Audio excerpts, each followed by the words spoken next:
I*IT141* Novosti Press Agency is a front of the KGB used for disinformation. It was founded in 1961 to replace Cominform, Communist Informatio Bureau, 6, working directly under Agitprop PD. The KGB, Novosti Press Agency, is the biggest propaganda and ideological subversion organization of the U.S.S.R. World Thought Police by Tomas Schuman. Nata Almanac, Los Angeles, 1986. Boat people killing fields of Cambodia. Genocide in Afghanistan. Famine in Soviet-occupied Ethiopia. We notice, if at all, the tragedy only in its last act, when Soviet-made tanks screech into the streets of foreign capitals. We tend to overlook how it all starts. We are being told later, by the media and the experts, that first, the oppressed masses revolt against their corrupt rightist regimes, then, we are told, the new people's democracy is established, and it immediately falls in disfavor with the Western, U.S. imperialism. It causes hardships, shortage of foreign currency and shortage of the essentials, food. As the result, censorship over the media is established, then mass arrests take place, finally, execution of the opposition, the enemies of the revolution. And ultimately, as usual, the liberated masses try to flee their independent motherlands by the million, climbing over the Berlin walls, being shot at the back, or drowning by the thousand in the seas. And where do they flee? To the decadent abyss of capitalism. Why does IT happen? Why IT happens for such a long time? Are humans suicidal? No, says Soviet defector Tomas Schuman, they are being fooled. Fooling the masses is a trick as old as mankind itself. From pharaohs to ayatollahs, from Andropovs to Trudeaus to councils on foreign relations to the U.N.O. Across the continents and through the ages, rulers, politicians, and leaders, as we call them today, often indulge in the art of, to put it mildly, misleading the people. But always to their own advantage though. For more power, more control of the society's wealth. And often, ultimately, for conquest of other nations. Chinese military strategist Sun Tzu, 500 BC, and Italian political strategist Machiavelli have described the process of establishing control over masses, in colorful details, for forgetful mankind. Today, the Soviet KGB has mastered this ancient art to stunning perfection. They call it active measures, meaning ideological subversion. Nata wants you to buy and read these books by Tomas Schuman.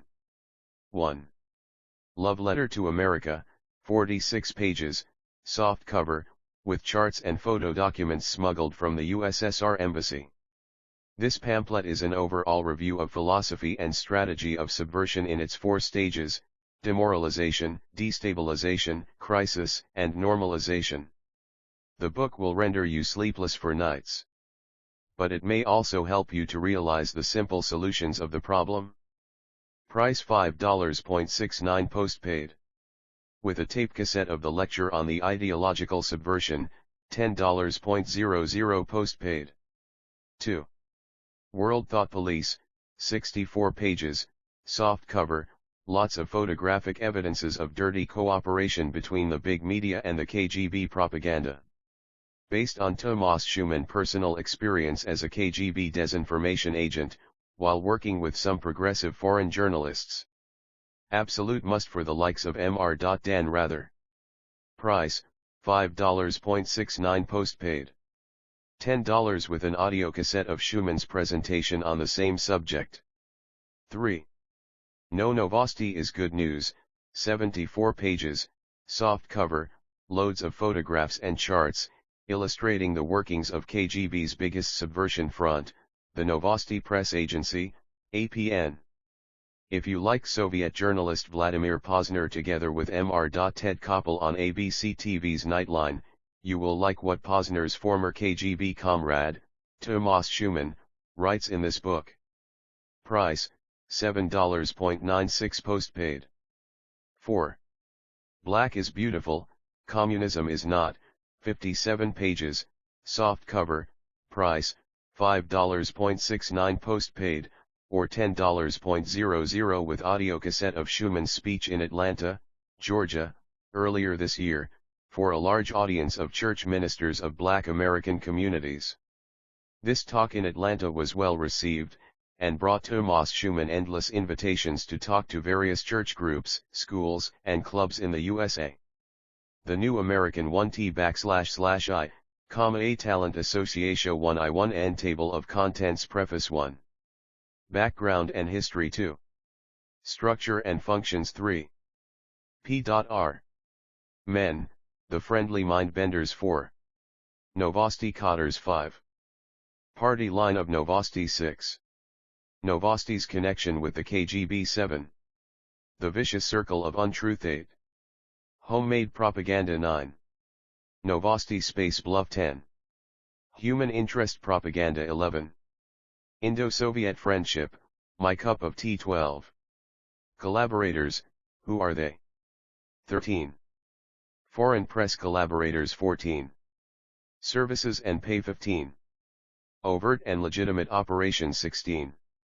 Covert and Illegitimate Active Measures 17. Pentagon's Gun Fodder or America's Conscience. Our address, n.a.t.a. 501 So. Fairfax AV, Room 206, Los Angeles, California 90036.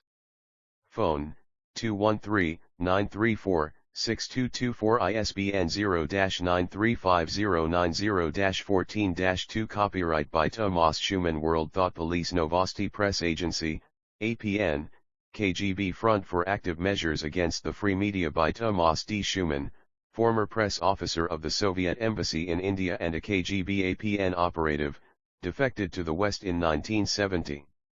Emblem of Novosti worked for the devil and he was a bore and mediocrity. Although the methods and goals of Novosti are devilishly evil, its daily routine is so boring that it does not produce outrage. It simply debilitates. For those in the West, and East, whose knowledge of our system is based on spy thrillers, the reality is much less exciting. If the free world wants to survive, it has to mobilize itself to take dominion over this deadly dangerous disease called in Appen's newspeak ideological subversion.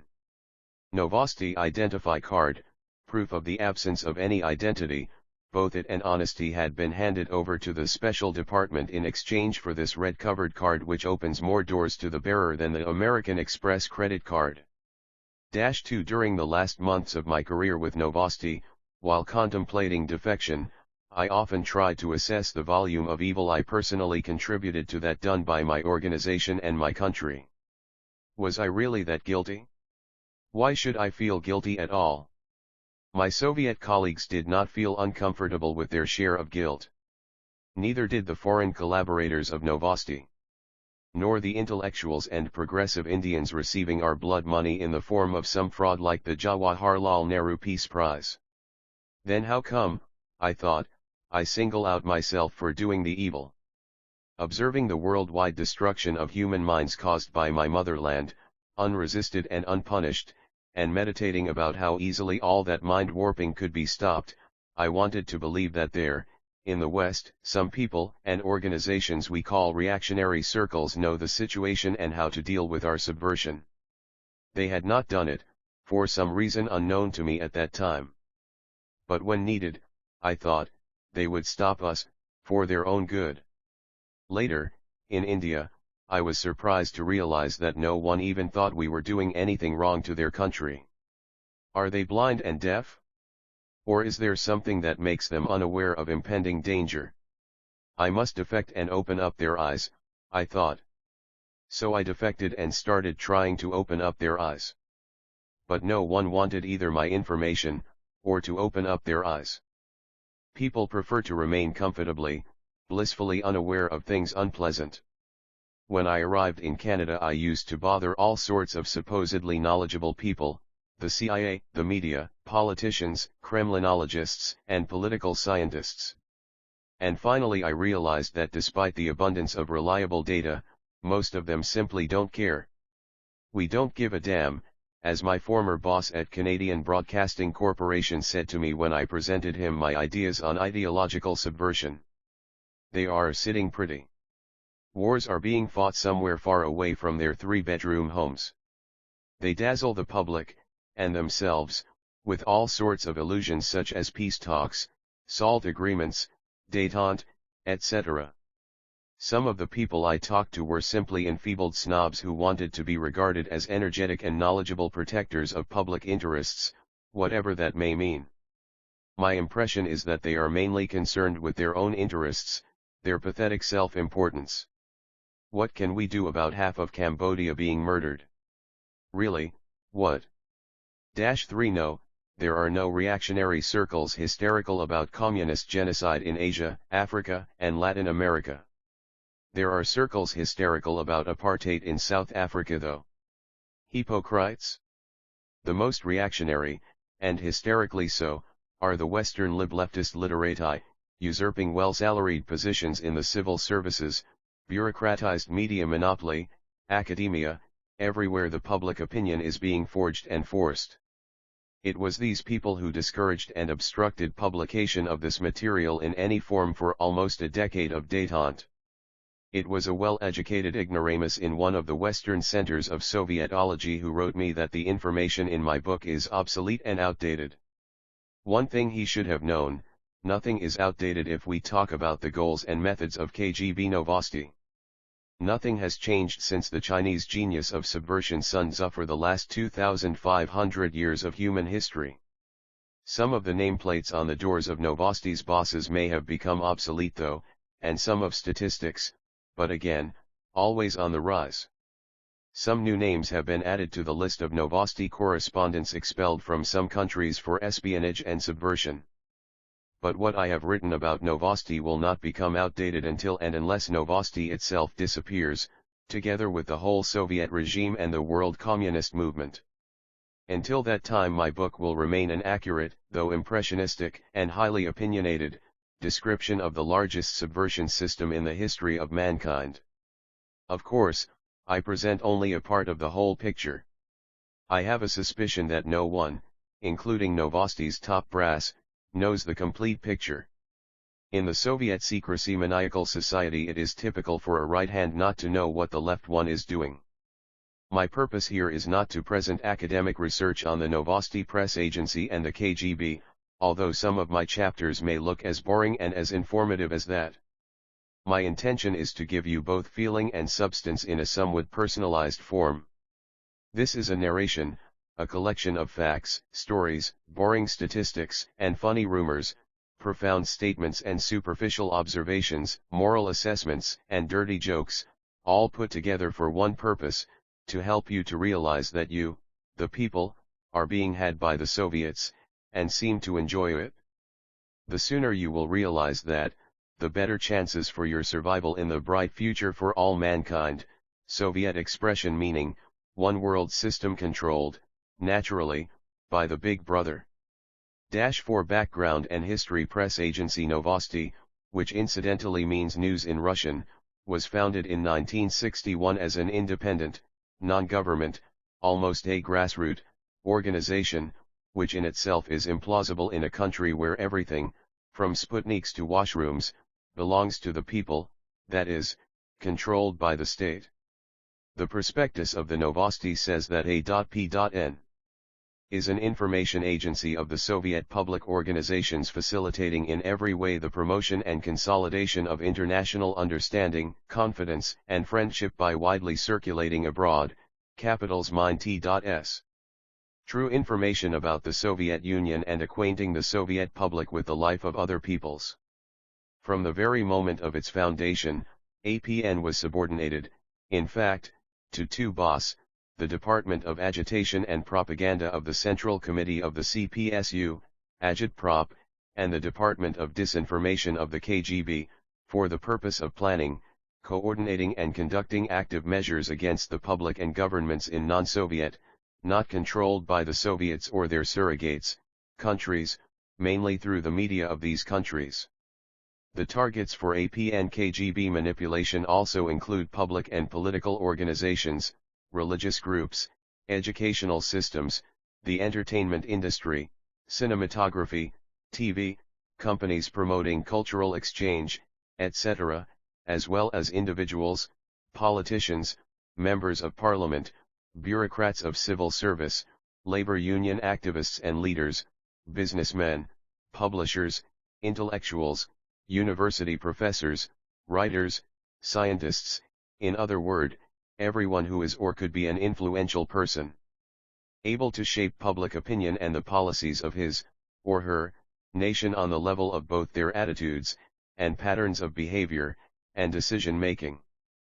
Propaganda of Marxism-Leninism as such, or the advantages of socialism and a planned economy, and denunciation of decadent Western imperialism are only a part of Novosti's activity.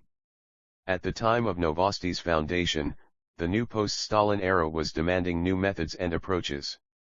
Frontal attacks on Western ideology had often proven to be ineffective and even counterproductive, especially in the Third World developing countries of Asia, Africa, and Latin America. The modern age of communication dictated the necessity of a more subtle and sophisticated approach to public opinion outside of the USSR. The short-term process of subversion of key personalities in foreign countries had to be combined with a long-term, but more effective and irreversible process of changing the perception of reality in the minds of millions of voters in pluralistic societies.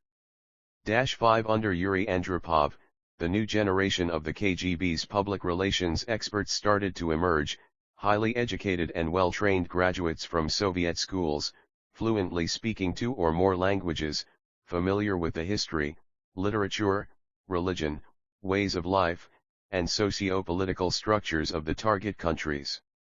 That was the time of the new general line of the CPS-UCC, Central Committee. A new propaganda cliché was coined, a third way of development for former colonies of the West, non-communist, and yet non-capitalist, but definitely an anti-imperialist, mainly anti-American, way of development.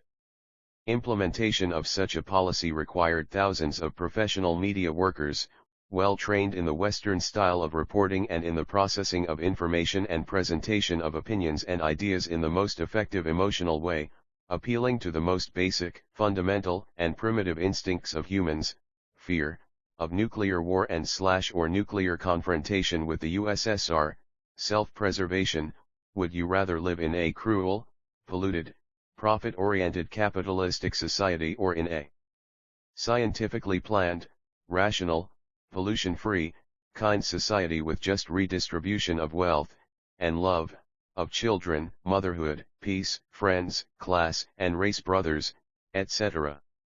At that time the ideologues and experts of the CPS-UCC had worked out a new line for the KGB operations which later became known as active measures. These measures had little to do with the classic, romantic style of espionage and subversion of Stalin's era. Reliable sources confirm my estimate that only about 15% to 20% of the time, money, and labor force was planned to be used by the KGB's affiliates such as Novosti for James Bond-type espionage.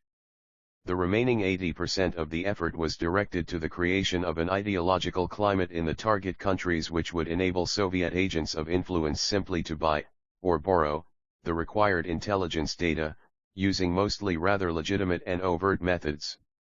The ultimate objective of the new policy and of the activity of such an instrument of this policy as the Novosti Press Agency is not to learn more secrets about the adversary, and not even to teach the masses in the West in the spirit of Marxist-Leninist ideology, but to slowly replace the free market capitalist society, with its individual freedoms in economic and socio-political spheres of life, with a carbon copy of the most progressive system, and eventually merge into one worldwide system ruled by a benevolent bureaucracy which they call socialism, or communism, as the final and supreme stage of this progress.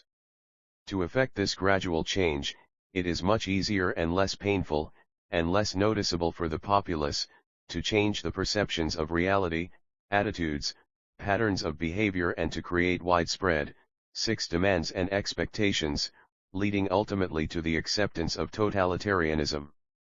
Thus the media is the main target of manipulation by the KGB-controlled independent, non-government, non-political, public organization known as the Novosti Press Agency.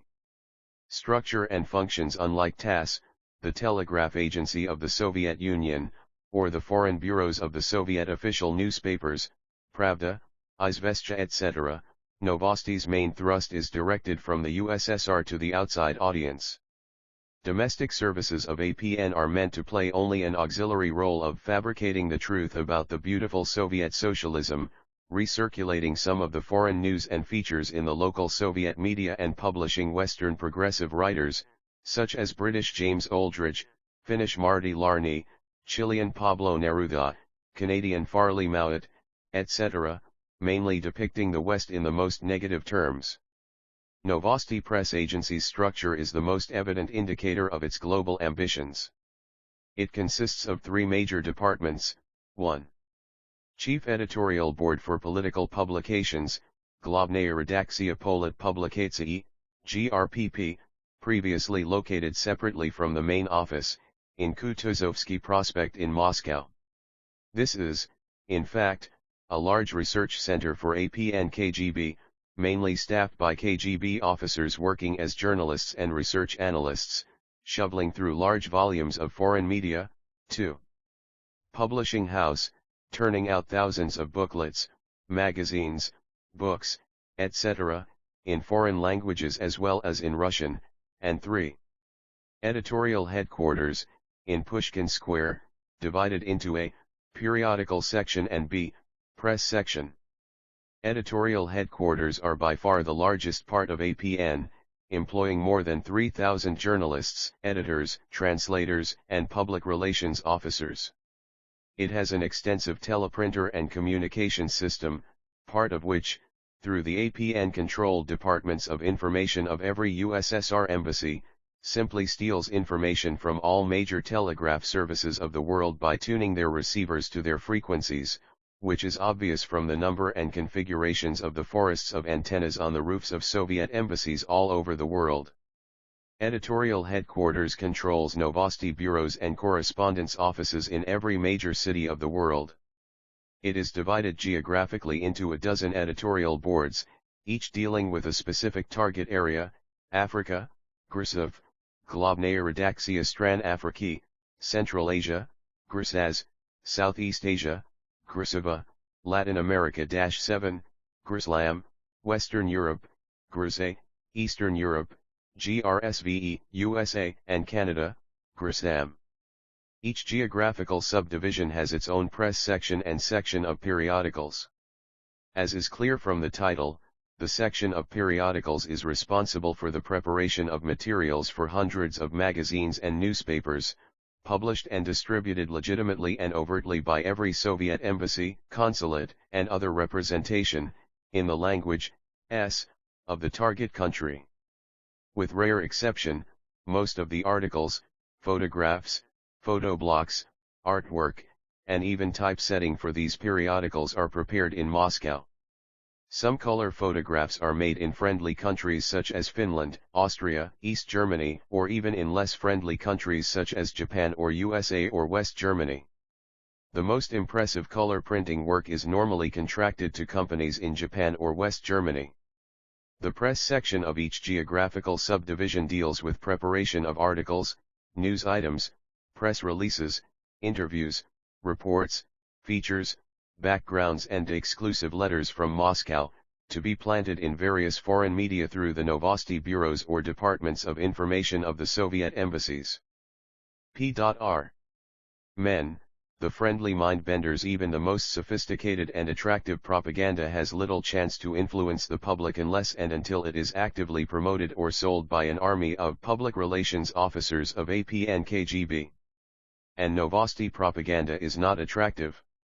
When I was concocting stories and backgrounders for the foreign media, sitting at my desk at the headquarters of Novosti in Moscow, I simply refused to believe that my boring stuff could be of any interest to anyone in the free world, least of all to convince anyone of the advantages of socialism and even motivate anyone in the struggle for progress and social change.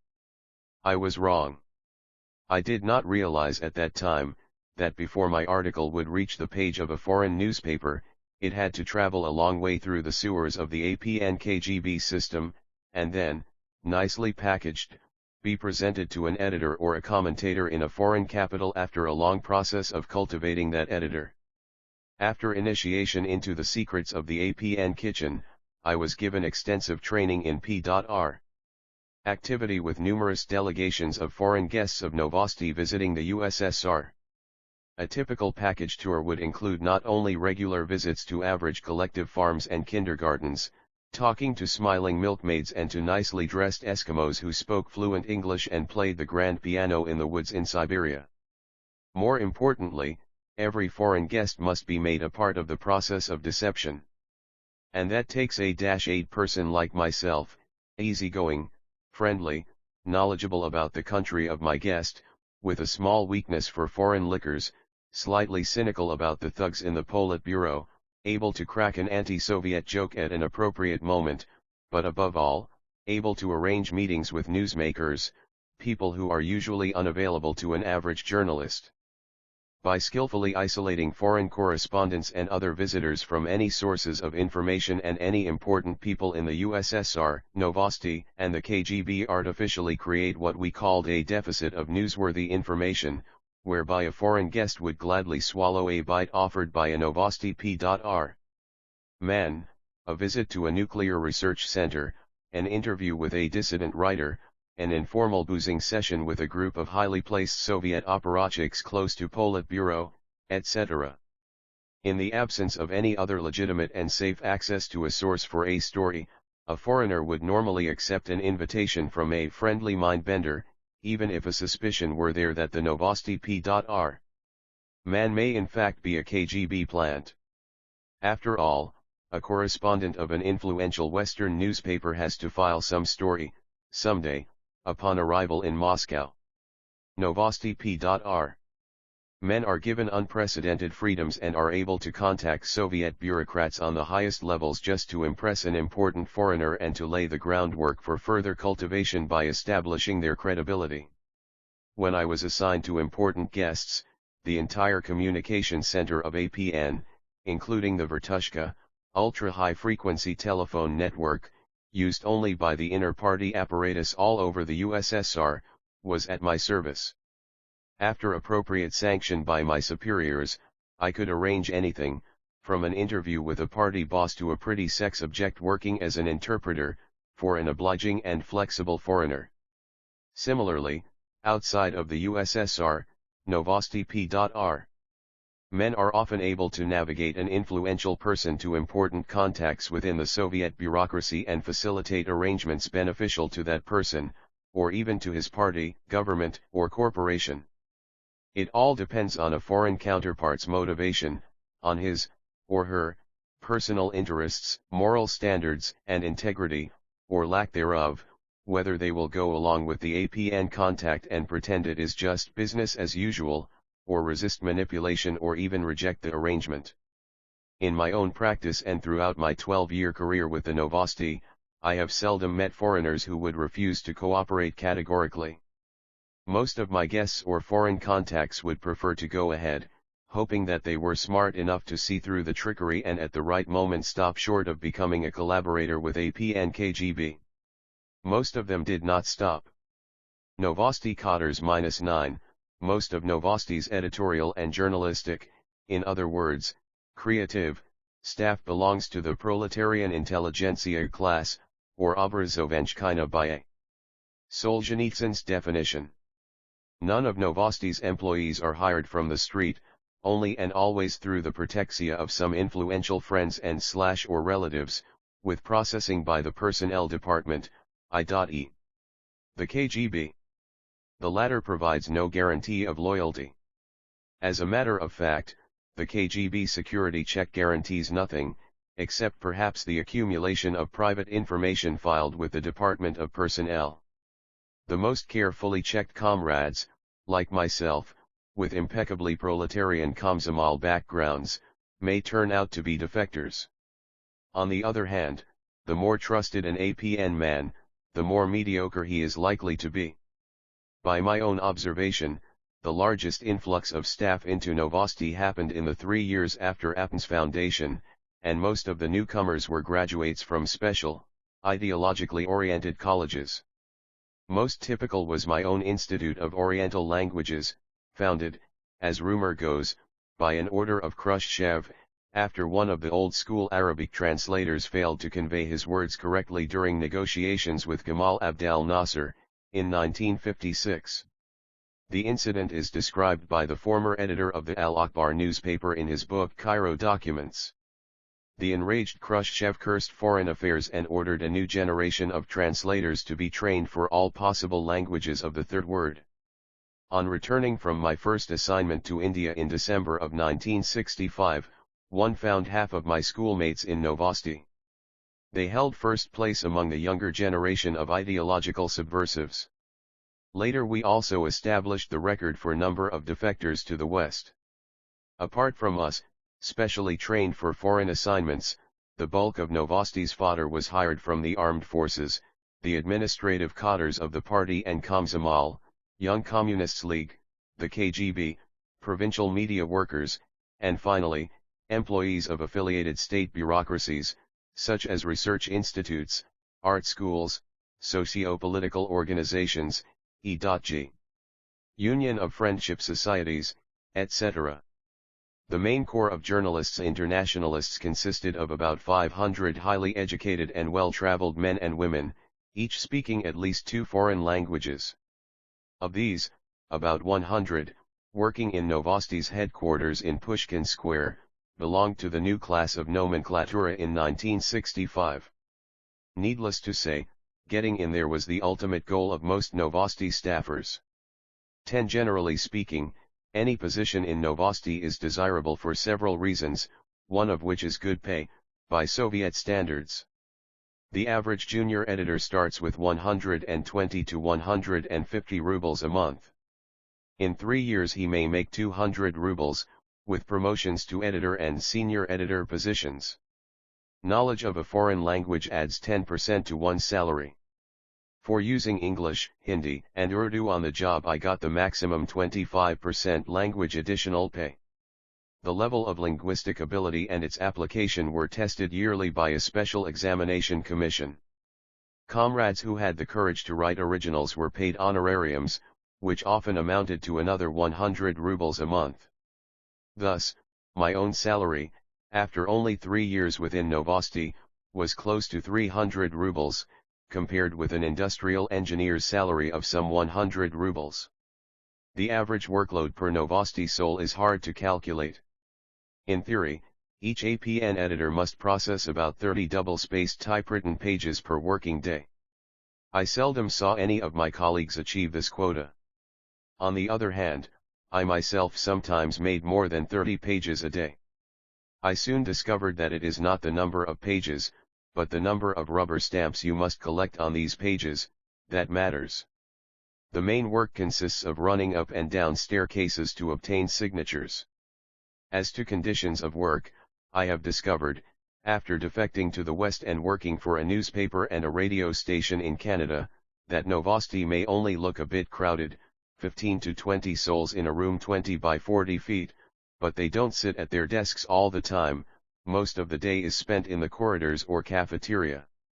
Apart from easy work and high monetary gains, Novosti offered a number of other benefits, extremely attractive in Soviet conditions: proximity to ideological power and access to uncensored information, the second most desirable currency in the USSR after the American dollar.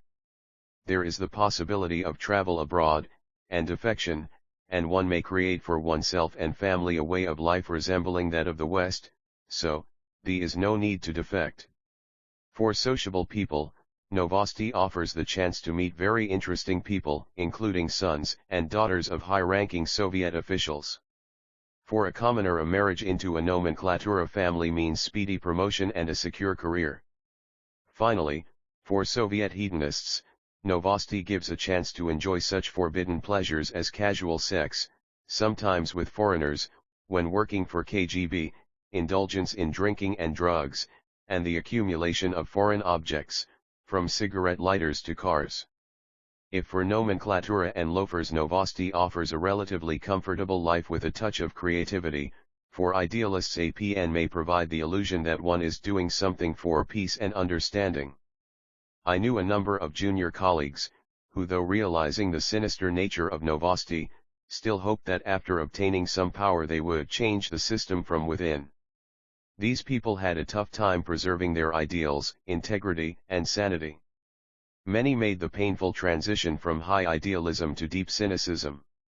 Only a negligible minority of true comrades could stubbornly believe in the possibility of socialism with a human face. These would not advance. The party does not need such dedicated idiots in its higher ranks. I do not remember an instance of an honest man atop Novosti. What I do remember is the fact commonly known in Moscow, that Novosti perhaps holds first place in the number of mentally ill, alcoholics, sadists, masochists, schizoids, graphomaniacs, etc., and is something of an asylum for all sorts of mental cases never reported to the Serbsky Institute, that is, as long as they continue to pretend to be loyal to the power. And these are the codders who decide all in the business of ideological warfare against the rest of the world. Novosti personnel of the USSR embassy in India at their favorite pastime, boozing. -12, party line of Novosti. Novosti's link with the Central Committee's agitprop is a commonly known secret some progressive foreign collaborators somehow overlook. But for an average Soviet citizen, illiterate or otherwise, it is as clear as day that everything, including the people of our country, belong to the party. Every Novosti staffer is aware of the fact that our nonpartisan, non-government, and independent news agency is tied to agitprop administratively, financially, ideologically, and by telephone. In the Central Committee's apparatus there is a large group of reference comrades responsible for the ideological brainwashing of mankind. Unsuspecting people throughout the world are born and die, eat or starve, make love or war, supposedly in strict accordance with the plans of the Central Committee of CPSU, elaborated by the reference. I met several comrades responsible for the Indian subcontinent. One was called Kutsobin, a skinny, sickly fellow of about 60, then head of the Indian section. Another was Yakunin, a tall, blue-eyed Aryan of about 45.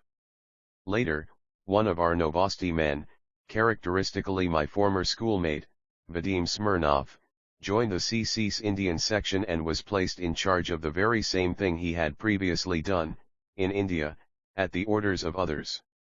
Some of the referents are known KGB agents and informers. This fact does not bother either the Central Committee or, for that matter, the governments, parliaments, security services, and media, of countries where the comrades are accepted and accredited as diplomats and journalists.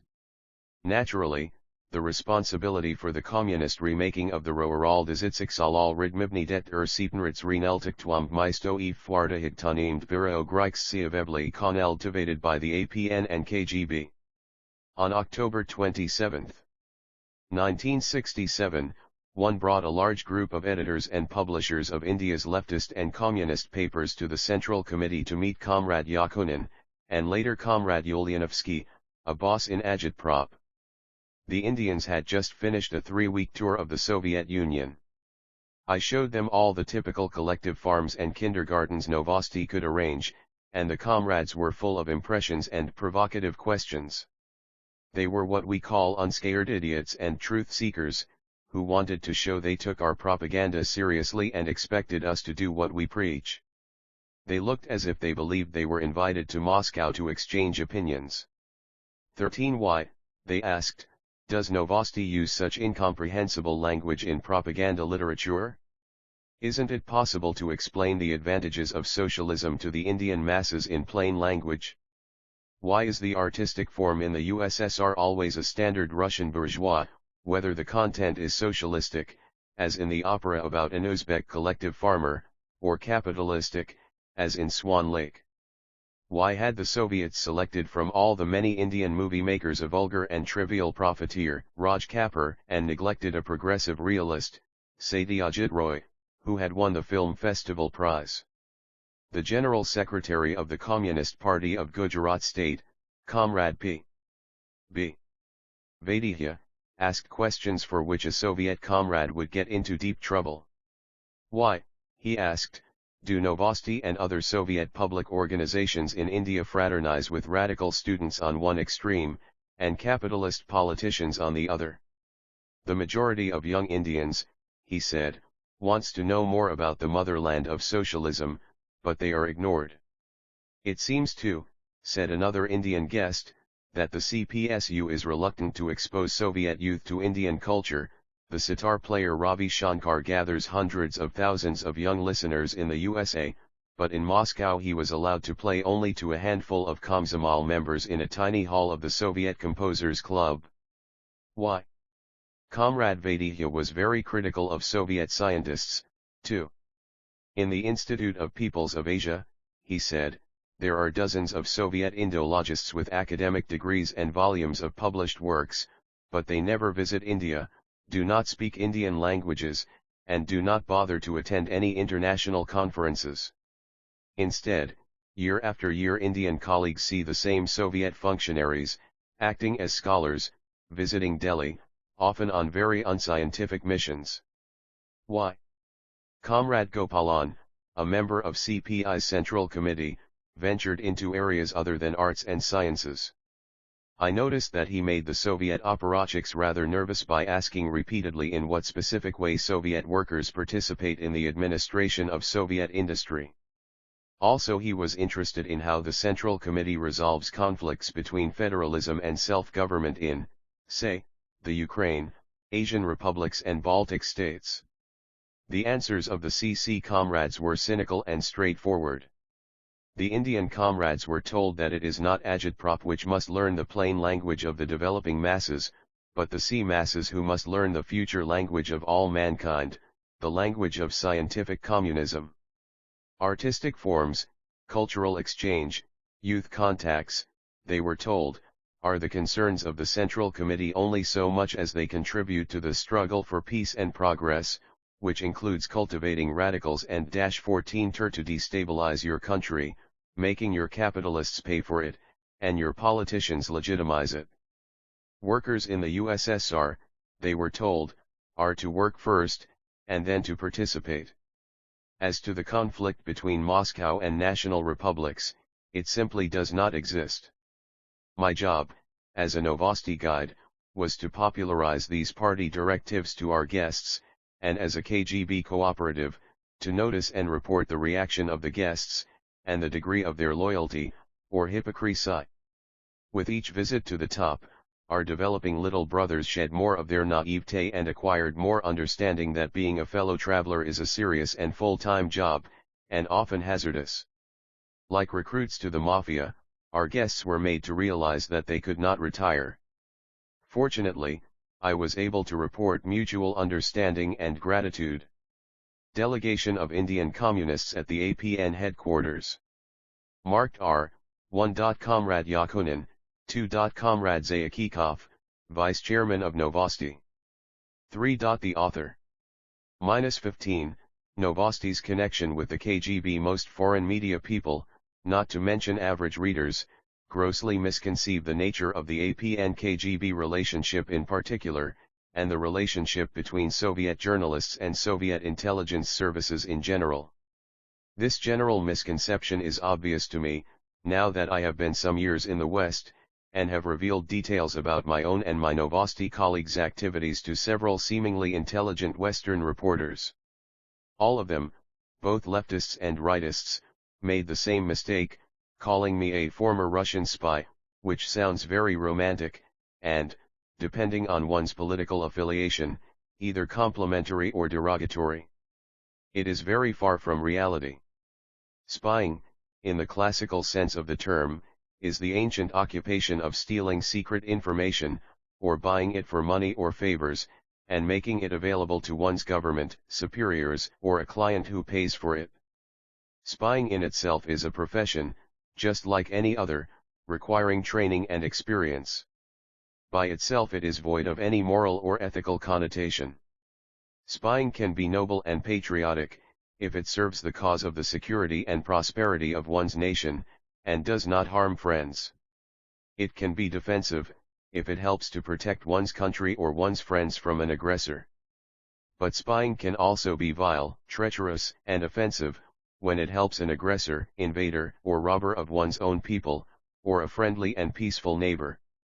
Depending on the amount of money or support and on the state of counterintelligence in an area, spying can be dangerous and risky. It can also be a safe and pleasant indulgence in all imaginable sins, but, whatever spying is, Novosti people do not do it for the KGB more than 10% of the time. Most of Novosti's work is subversion, by definition always immoral, aggressive, dishonest, and unpatriotic, the latter, because in most cases subversion hurts people in one's own country as much as the real or imaginary enemy is hurt. The Novosti specialty is ideological subversion, which often has nothing to do with either secret information or stealing. Thanks to the permissive legal systems in most democratic countries, as well as in some right-wing fascist and racist regimes, the activity of Novosti KGB agent is not considered criminal or even antisocial. Thus, we cannot be called spies, we do not risk anything, least of all our lives, in a country of the decadent capitalist camp. The greatest danger to ourselves comes not from the counterintelligence services, the police, or the courts, but from our overindulgence in alcohol, sex, food, and from driving too fast. Few Novosti men have ever been apprehended as spies and expelled from foreign countries, and then mainly from developing ones. It is a rare case, 16, when a real KGB spy, pretending to be a Novosti journalist, is caught red-handed. APN KGB subversion may be painless, but its long-term result is more devastating than a nuclear explosion. It affects a irreversible, at least within one generation, change in the public's perception of social, political, and economic reality, to such an extent that the concept of destroying individual and collective property, safety, freedom, and often life itself, considering the inevitable consequences of any socialist revolution, no longer seems to be such a bad idea. On the contrary, thanks to semantic manipulation, millions of people, regardless of race, intelligence, or historical experience, have come to see communism as an adequate or even desirable alternative to capitalism, in spite of the obvious. Not too many people in the free world, free from the Soviets, want to understand the danger of APN KGB ideological subversion. Every Novosti staffer, engaged in KGB work, knows otherwise. We seldom had illusions about the true nature of our activity, we could easily observe the horrible results of it. For this reason some of us would be burdened with guilt, and seek refuge in cynicism or in the accumulation of pseudoscience, or in sex, alcohol, and drugs. The majority, though, overcome pangs of conscience, and enjoy the comforts of KGB affiliation. It goes without saying, of course, that only a few Novosti staffers, mainly relatives of the nomenklatura, dare to say no to the KGB.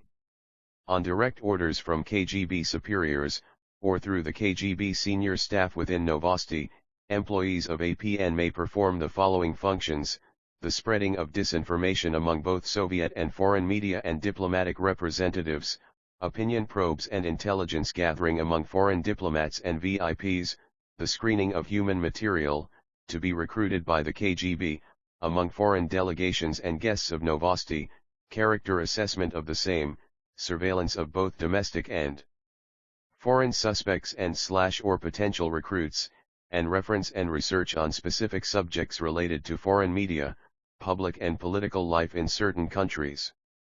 Apart from that, Novosti staff may participate in any number of projects and operations planned by the KGB in various capacities, acting mainly as public relations representatives. Contrary to popular Russian belief, not all Novosti people work for the KGB. Some exceptionally stupid international commentators are of no use to the KGB. Just like some exceptionally bright journalists who happen to have dissident ideas, these latter are kept within Novosti because it is an easily controllable fishbowl. Naturally, there are no official statistics on the percentage of KGB affiliates within APN. Neither is there any Soviet counterpart of 17 Daniel Ellsberg, alive, that is, within Novosti to reveal the APN's atrocities by publishing Novosti papers in the New York Times. Thus, the very question seems to be rather foolish, or too abstract to require an answer. Every time a foreign guest of Novosti asked me something like, how much money is allotted to the KGB for surveillance of the Soviet people? I would unhesitatingly tell him to multiply an average salary by 250 million and divide by 2. My own private observations led me to conclude that there are definite categories of people within Novosti who most certainly work for the KGB. These include all Stazhari, temporary employees, tall, muscular, quiet men, who spend some time within Novosti prior to their assignments abroad. Usually these boys already have a rudimentary knowledge of a foreign language or two, and basic facts about the country of their future assignment. They only need to pick up Novosti talk and habits, to get acquainted with as many APN staffers as possible, and learn the ABCs of journalism, enough to use all of that as a cover for their real job.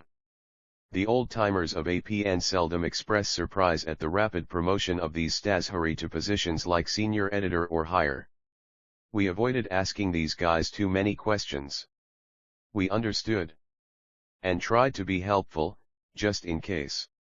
When, after 3 or 4 months, the Stazhari departed for the capitals of exotic countries, we were not envious, they were not going to take our jobs in foreign bureaus. As a matter of fact, we might never see them when we arrived there, except at embassy receptions, where they circulate among Novosti staffers to show their foreign counterparts their APN affiliation.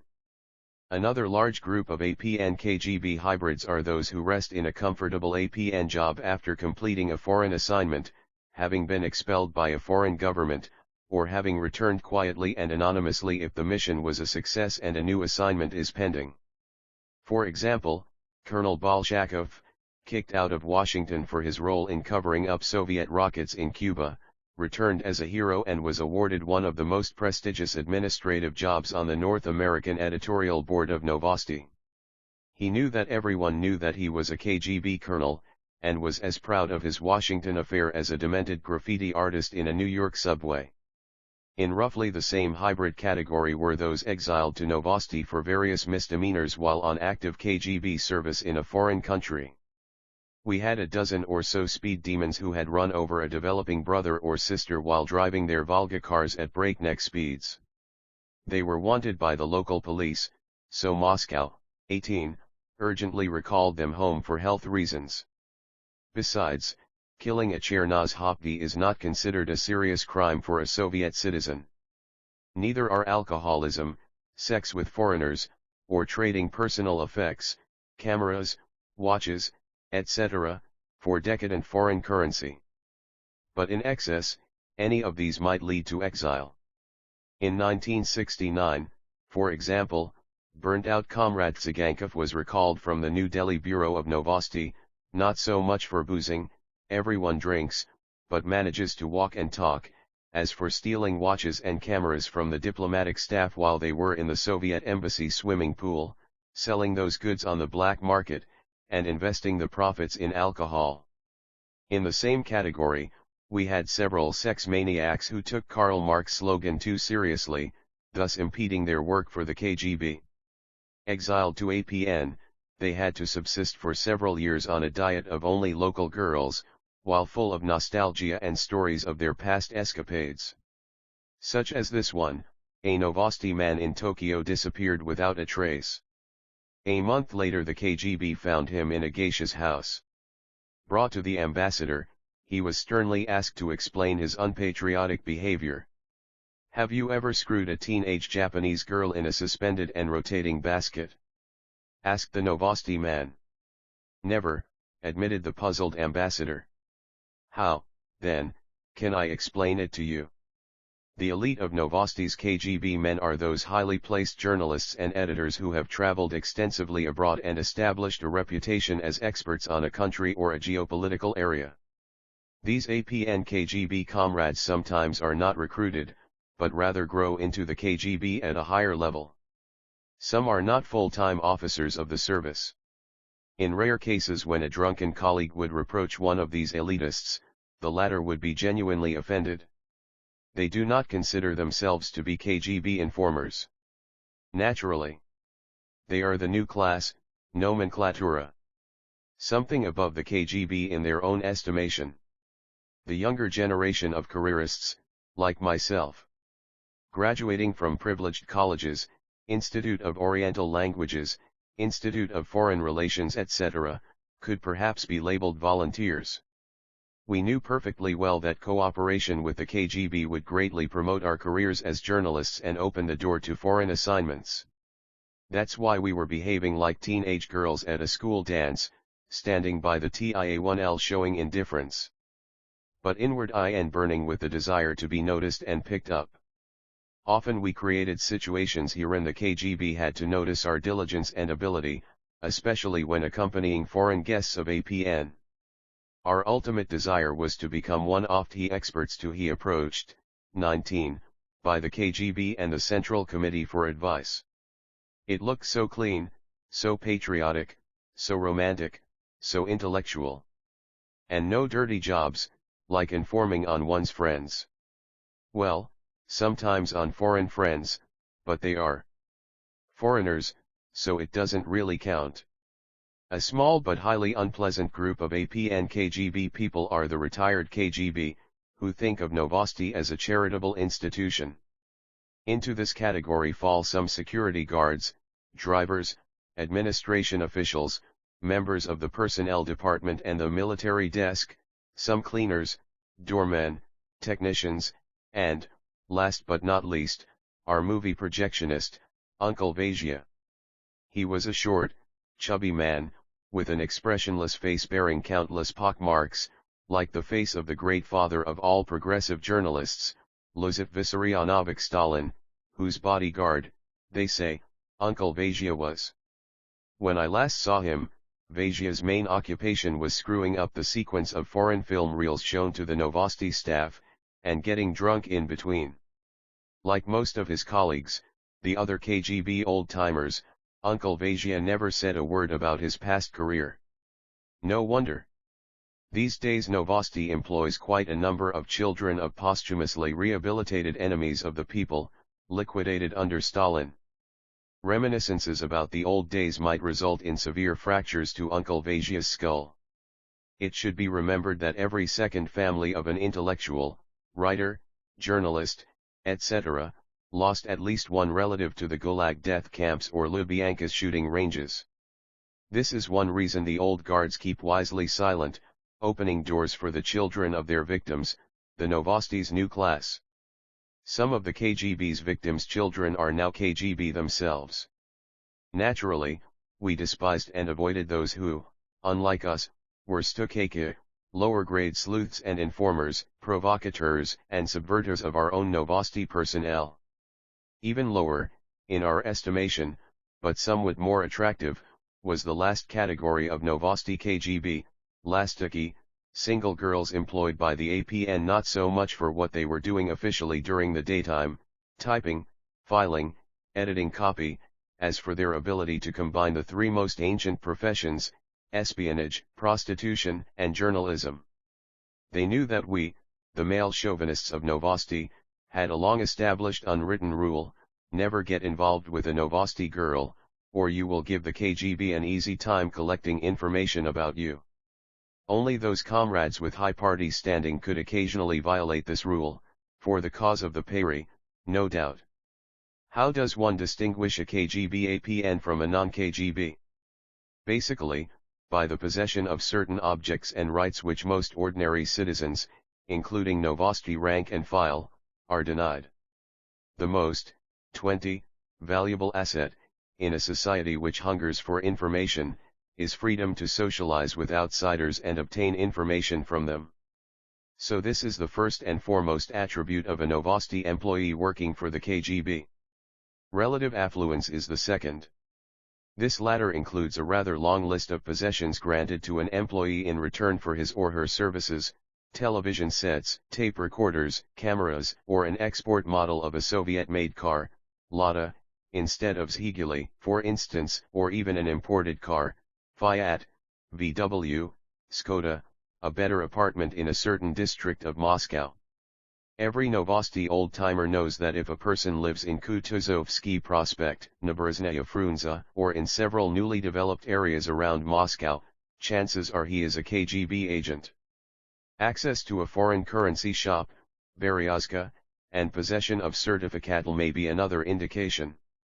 This inevitably leads to foreign-made clothes and shoes, tape recorders, and transistor radios, and other decadent capitalist toys.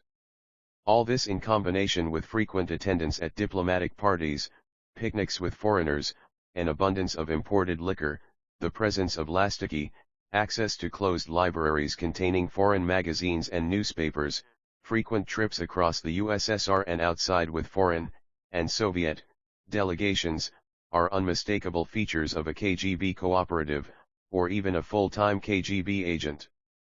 Even more so, numerous phone calls during office hours and quiet disappearances for lunch, tendentious forgiveness of blunders and professional mistakes by the bosses, or even of extreme laziness on the job, frivolous anti-Soviet anecdotes and loose talk on issues considered taboo for mere mortals. Most of these things are easily observed by anyone with minimum intelligence and knowledge of the Soviet system.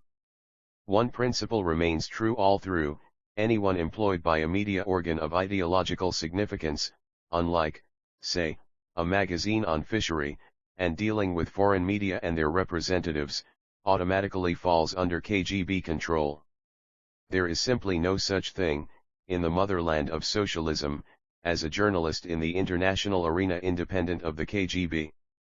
21 Time magazine describes Soviet official Oleg Benuka's activity in the USA as comradeship without mentioning a word about Benuka's affiliation to the APN-KGB tandem.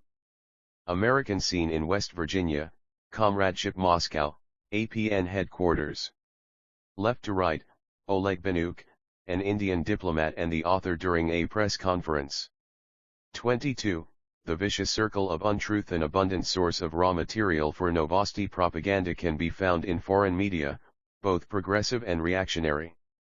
Any leftist or openly communist, wherever they are legalized, newspaper as a rule toes the Soviet propaganda line and reprints an average of 40% of the materials which are supplied either by Novosti itself, directly or through the Foreign Bureau of APN, or written locally. Some are borrowed from press releases of TASS, and from Soviet official publications abroad, such as Soviet Life, Soviet Land, Soviet Woman, and finally from publications of various front organizations created and maintained by the Central Committee through KGB or Novosti, World Council of Churches, World Peace Council, all sorts of anti-groups, anti-war, anti-pollution, anti-nuclear, some trade unions and radical student groups, etc. A great part of the local coverage of such events as strikes, anti-establishment demonstrations, or violent clashes between the police and protesters, almost automatically finds its place on the pages of leftist media, and is consequently picked up by Novosti for reprocessing as an expression of predominant public opinion.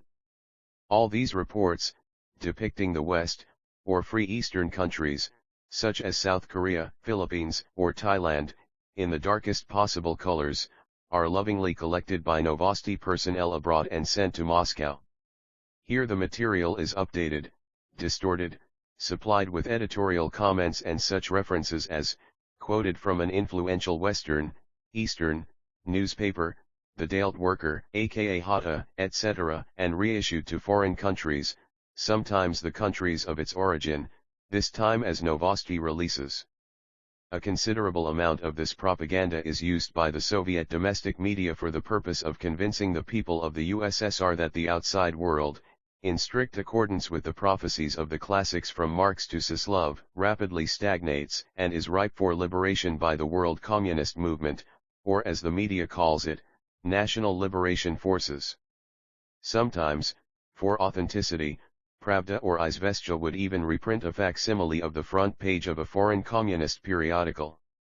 The most common cause of such borrowing is the reprinting of photographs from foreign publications and supplying them to the Soviet, or socialist countries, domestic media with APN-made captions, with distorted or totally opposite meanings. The impact of such propaganda on the Soviet public opinion is substantial.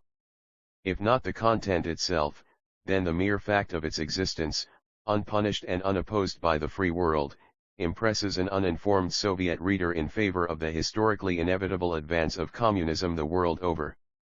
In combination with straight news about various majority rule and anti-colonial wars successfully waged by the Soviet-trained and indoctrinated terrorists forces in Asia, Africa, and Latin America, this further convinces the Soviet public, even those who have access to shortwave foreign broadcasts, that communism is victorious, invincible, and desired by millions of their developing brothers. The final and tragic result of it for the Soviet people is that if and when a Soviet soldier were given an order to liberate Afghanistan, Angola, or El Salvador, he would do it with unprecedented cruelty, in direct proportion to his ignorance and the volume of propaganda pumped into him, thanks to the vicious circle of untruth. The reactionary media, not under the direct control of communists or the KGB, also renders a great service to Novosti by focusing its attention mainly on bad news as though it were the only news fit to print. Such sensational stories as Watergate, CIA wrongdoings, the Pentagon Papers, etc., forcibly fed to the public, are a great inspiration for the APN, but contribute hardly anything to the restoration of justice in America. Most of the materials of that type were reprocessed by a special department of political publications, GRPP, headed in the 1960s by Norman Borodin, a KGB disinformation expert. Homemade propaganda. The most useful internal source of propaganda material is Novosti's daily press release, some 30 pages thick, containing from 6 to 10 articles from the Soviet or brotherly socialist media, both printed and electronic, and sometimes from leftist foreign media, all pre-packaged and already translated, badly, into 4 European languages, English, German, Spanish and French. If, on orders from my boss Comrade Mokhadin, I found several appropriate articles in Komsomolskaya Pravda or Krasnaya Zvezda, before I bothered to sit down and edit them for Indian readers, I would check the title list in the morning APN bulletin. If my titles was in it, I would simply wait for an English copy of the bulletin, which came to our room after lunch, tear the needed article from my copy of the bulletin, attach the anketa, maybe cut out 2 or 3 paragraphs, and voila! Put it on Mokhadin's desk. The APN bulletin was an excellent filler, but not sufficiently high quality to meet some requests by Indian newspapers. In this case I, 24, had 2 alternatives: either process the English copy myself, rewriting parts of it in an appropriate style for Indian readers, write a new original under my own name combining something from TASS, something from the clipping room files, and something from my own imagination. The latter needed a special OK from Mokhadin or a senior editor of the section.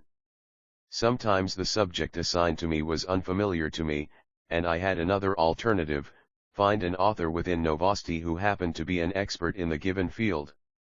This took some telephoning, some running along corridors, some chasing into the cafeteria or a restaurant, and finally, a certain power of persuasion.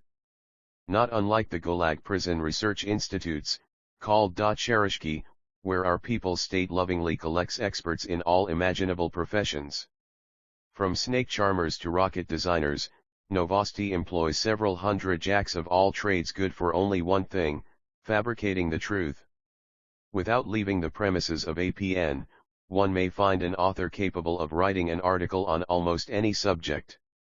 They may be officially employed, a form/ENI, as junior or senior editors, commentators, translators, layout artists, or even typists, but come the chance and inspiration, in the form of a fat honorarium, they spring into creative activity. We had our own astronomers and mathematicians in a special science department headed by a Madame L. Unikarsky, the daughter of the late famous Soviet COMME Tsar of Culture, who, so the story goes, saved dozens of pre-revolutionary intellectuals from Lenin's labor camps or Dzerzhinsky's execution basements. Madame Lunacharsky did not have to do the same, thanks to Brezhnev. Today all our worthy intellectuals are simply treated as mental cases and sent to Serbsky Institute, affiliated with the KGB. We had our own agronomists. On a PAR with Lysenko. Or possibly better, for during all their career within Novosti they never need bother to visit a collective farm, find a sabotagnik refusing to grow corn Khrushchev style, and send him to the KGB prison, the way Lysenko did to hundreds of his opponents in agriculture. Novosti space bluff. Conquering space was Novosti's favorite subject for propaganda, from the time of its establishment. Space research was also the most saleable subject in the West. Novosti, while losing money on topics like collectivization or national liberation, made a fortune selling rhapsodic, sweet stories about Soviet space pilots, from Yuri Gagarin on, to stupid Western, and Eastern, newspapers and magazines. 25. The initial Soviet spaceships were nothing but tin cans launched into orbit, with a helpless cosmonaut huddled inside, just to impress the West and to prove non-existent Soviet supremacy in the space race. To keep the hard currency rolling in, Novosti opened a special space center, headed by a curly-haired young man, the son-in-law of a famous, but under an assumed name, for reasons of secrecy, Soviet space rocket designer. This curly cretin, who looked like a football player, walked Novosti's corridors in foreign tailored suits, imitating an American movie star. From time to time he would call dispatch for a black Volga car with a radio telephone to rush him at breakneck speed from Novosti's glass entrance to the Star City. He was one of the few APN staffers privileged with a permanent pass to the Star City, a small suburban township where Soviet cosmonauts and their families live in conditions similar to those of American university students. There was no need for paranoid security arrangements such as tall fences with barbed wire at the top, guard dogs, and sentries with machine guns. The Soviet space guinea pigs, called pilots in the Western press, didn't know any secrets worth stealing, apart from the commonly known secret that the Soviet space research programs were designed mainly for military and aggressive purposes. The most insane PLO terrorist would not dare or bother to kidnap the cosmonauts, knowing pretty well that the Kremlin would not give a kopeck of ransom for the lives of the pilots. The main purpose of the security was to conceal the relative affluence of the Star City inhabitants from the hungry stares of common Soviet people. They say there is a self-service gastronome, grocery store, where one takes as much food into a cart, not a bag, as one wishes. On returning from the Star City, sometimes in the company of a suspiciously happy foreigner or two, all of them breathing vodka, our curly cretin would be frantically active for a couple of days. Cosmonauts would meet foreign guests, sign autographs, give interviews and smile for cameramen. The result of all this farce was usually several articles in respectable Western magazines, such as Paris March, with lots of photographs which made our space monkeys look like a hybrid of Tartan and Einstein and Levitin and Rostropovich. They played cellos, wrote endless formulae on blackboards, painted imaginary scenery from distant planets, did unimaginable tricks on the parallel bars, and above all, were dedicated party members and excellent family men. Large circulation foreign papers picked this up obediently, especially if we claimed that the stuff was exclusive, or better yet, secret, and declassified only as a personal favor of APN to George Pompidou. 26 The space features supposedly written by the cosmonauts, and supplemented with impressive drawings and diagrams were okayed not by our Novosti censors, but somewhere high above, possibly by Comrade Korolev himself, the chief Soviet space rocket designer, who died in the early 1970s. The stuff was written, though, not by any cosmonauts, but by the same curly schizoid who headed Novosti's space center, and far from being exclusively written for any client, it was a typical APN mass production designed to convince the duped Western, even more so Eastern, public of the supremacy of the new man of the communist tomorrow. Unlike the useful idiots of the Western media, we the Novosti men of that time knew well that the Soviet supermen simply did not have time for playing cellos and attending to their families. Most of their time was divided roughly between alcoholic orgies in Moscow's Sandunv steam baths, and being exploited as instruments for propaganda during various international scientific and peace forums.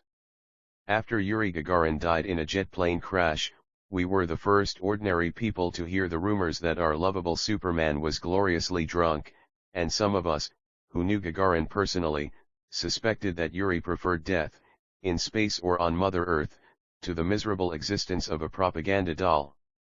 But even this tragic event Novosti turned to the advantage of propaganda, hinting in several unofficially leaked reports something to the effect that, one dare not call himself Russian if he is not fond of a fast troika ride, an expression popularized by Gogol, a classic 19th century Russian writer.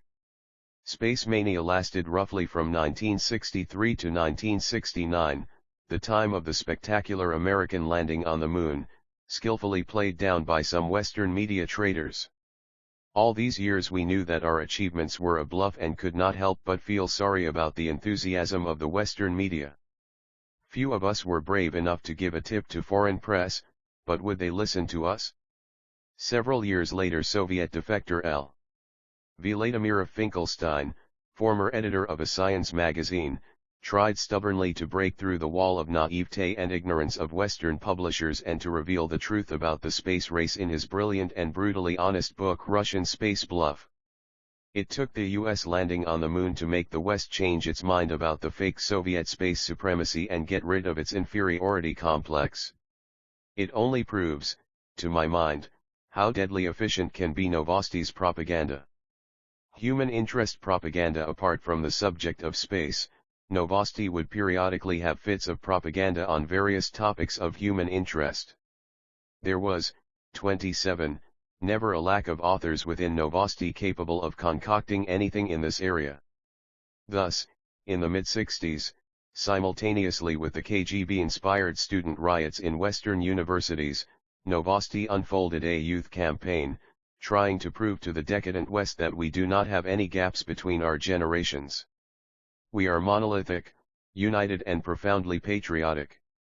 More, we are internationalists, always ready to extend our helping hand to all the oppressed youth in capitalist countries, which we did very successfully.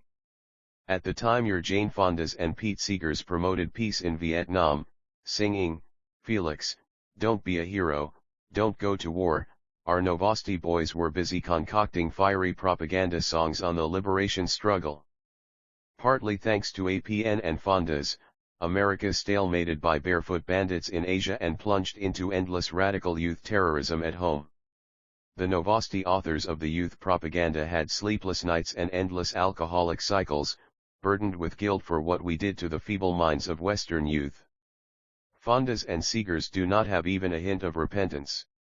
Yielding to the renaissance of Russian Christianity after half a century of atheistic communism, a phenomenon comparable to the revival of Zionism and Hebrew in Israel, Novosti in the late 60s and early 70s started vigorously promoting the old Mother Russia motif in its propaganda.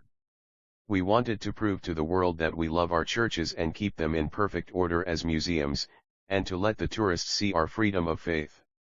Most of Novosti's foreign periodicals carried cover photos of countless troikas, blinis, samovars, icons, etc. The stuff naive Westerners love so much. It was fun for the foreign media, and a chance for APN to earn extra money, but also a time to shine for some genuine lovers of Russia's neglected and trampled culture. I knew a fellow who was a self-made expert on old Russian architecture and folklore. On his day off, instead of wasting his time watching football or hockey on TV, he would spend the day walking through Moscow countryside villages in search of ruins of old churches and monasteries. He had a large collection of photographs of Russia's past monuments. For several years, though officially a junior editor of Soviet Land magazine, part of India's section, he was an authority for Novosti's Mother Russia campaign. Less spectacular authors wrote on metallurgy, postage stamps, telekinesis, heart transplants, ballet, sports, etc. The sports section of Novosti catered very successfully to the sensationalist tastes of such media clients as Canada CBC, Canadian Broadcasting Corporation. Obsessed with hockey, the Canadians paid Novosti astronomical sums for grossly unfair matches between such rivals as professional, in the commercial sense, Canadian teams, 28, and the amateur gladiators of the Soviet Army. Naturally, Novosti never forgot the main purpose of the deal, to convince the Canadian, and other Western, hockey addicts that socialist hockey is invincible. Some Novosti sports commentators were of as high a journalistic caliber as their Western counterparts or higher. I personally knew Sasha Marimov, a tall, skinny fellow of about 35 whose sports reviews read like detective stories. These pieces of propaganda I would dispatch to the Indian media feeling no guilt, they were more or less harmless and did not call for any class struggle. Indo-Soviet friendship, my cup of tea. The privilege of writing originals on subjects related to Indo-Soviet relations was, of course, given to the staff of the Asian Department, GRSAS, including myself. The OK was given tome by Comrade Mokhadin in those cases where neither the clipping files nor any other part of Novosti's plumbing contained the needed material, or when there was a chance to cover some Indo-Soviet happening in Moscow. The latter included such occasions as, for example, the opening of an exhibition, ironically, of Indian dolls and puppets in a branch of Moscow's Museum of Oriental Cultures. The process of covering such an event is similar to that in any other country's media, with certain peculiarities. They were always attended by exactly the same set of people, a kind of professional team of official guests. Whether it was a puppet exhibition, or an evening of Indo-Soviet economic cooperation anniversary in the Friendship House, or whatever, I always met the same representative of the Soviet public, illiterate professor of Indian languages Drive. Belabushevik, for instance. Or youngish divorcee Irina Ersheva, an official of the USSR India Friendship Society. Comrade Ersheva was a pretty lady who had the unusual ability to sit long hours in various praxidiums without showing the slightest sign of boredom or tendency to fall asleep. She was a lovely and almost compulsory decoration to any Indo-Soviet propaganda gathering.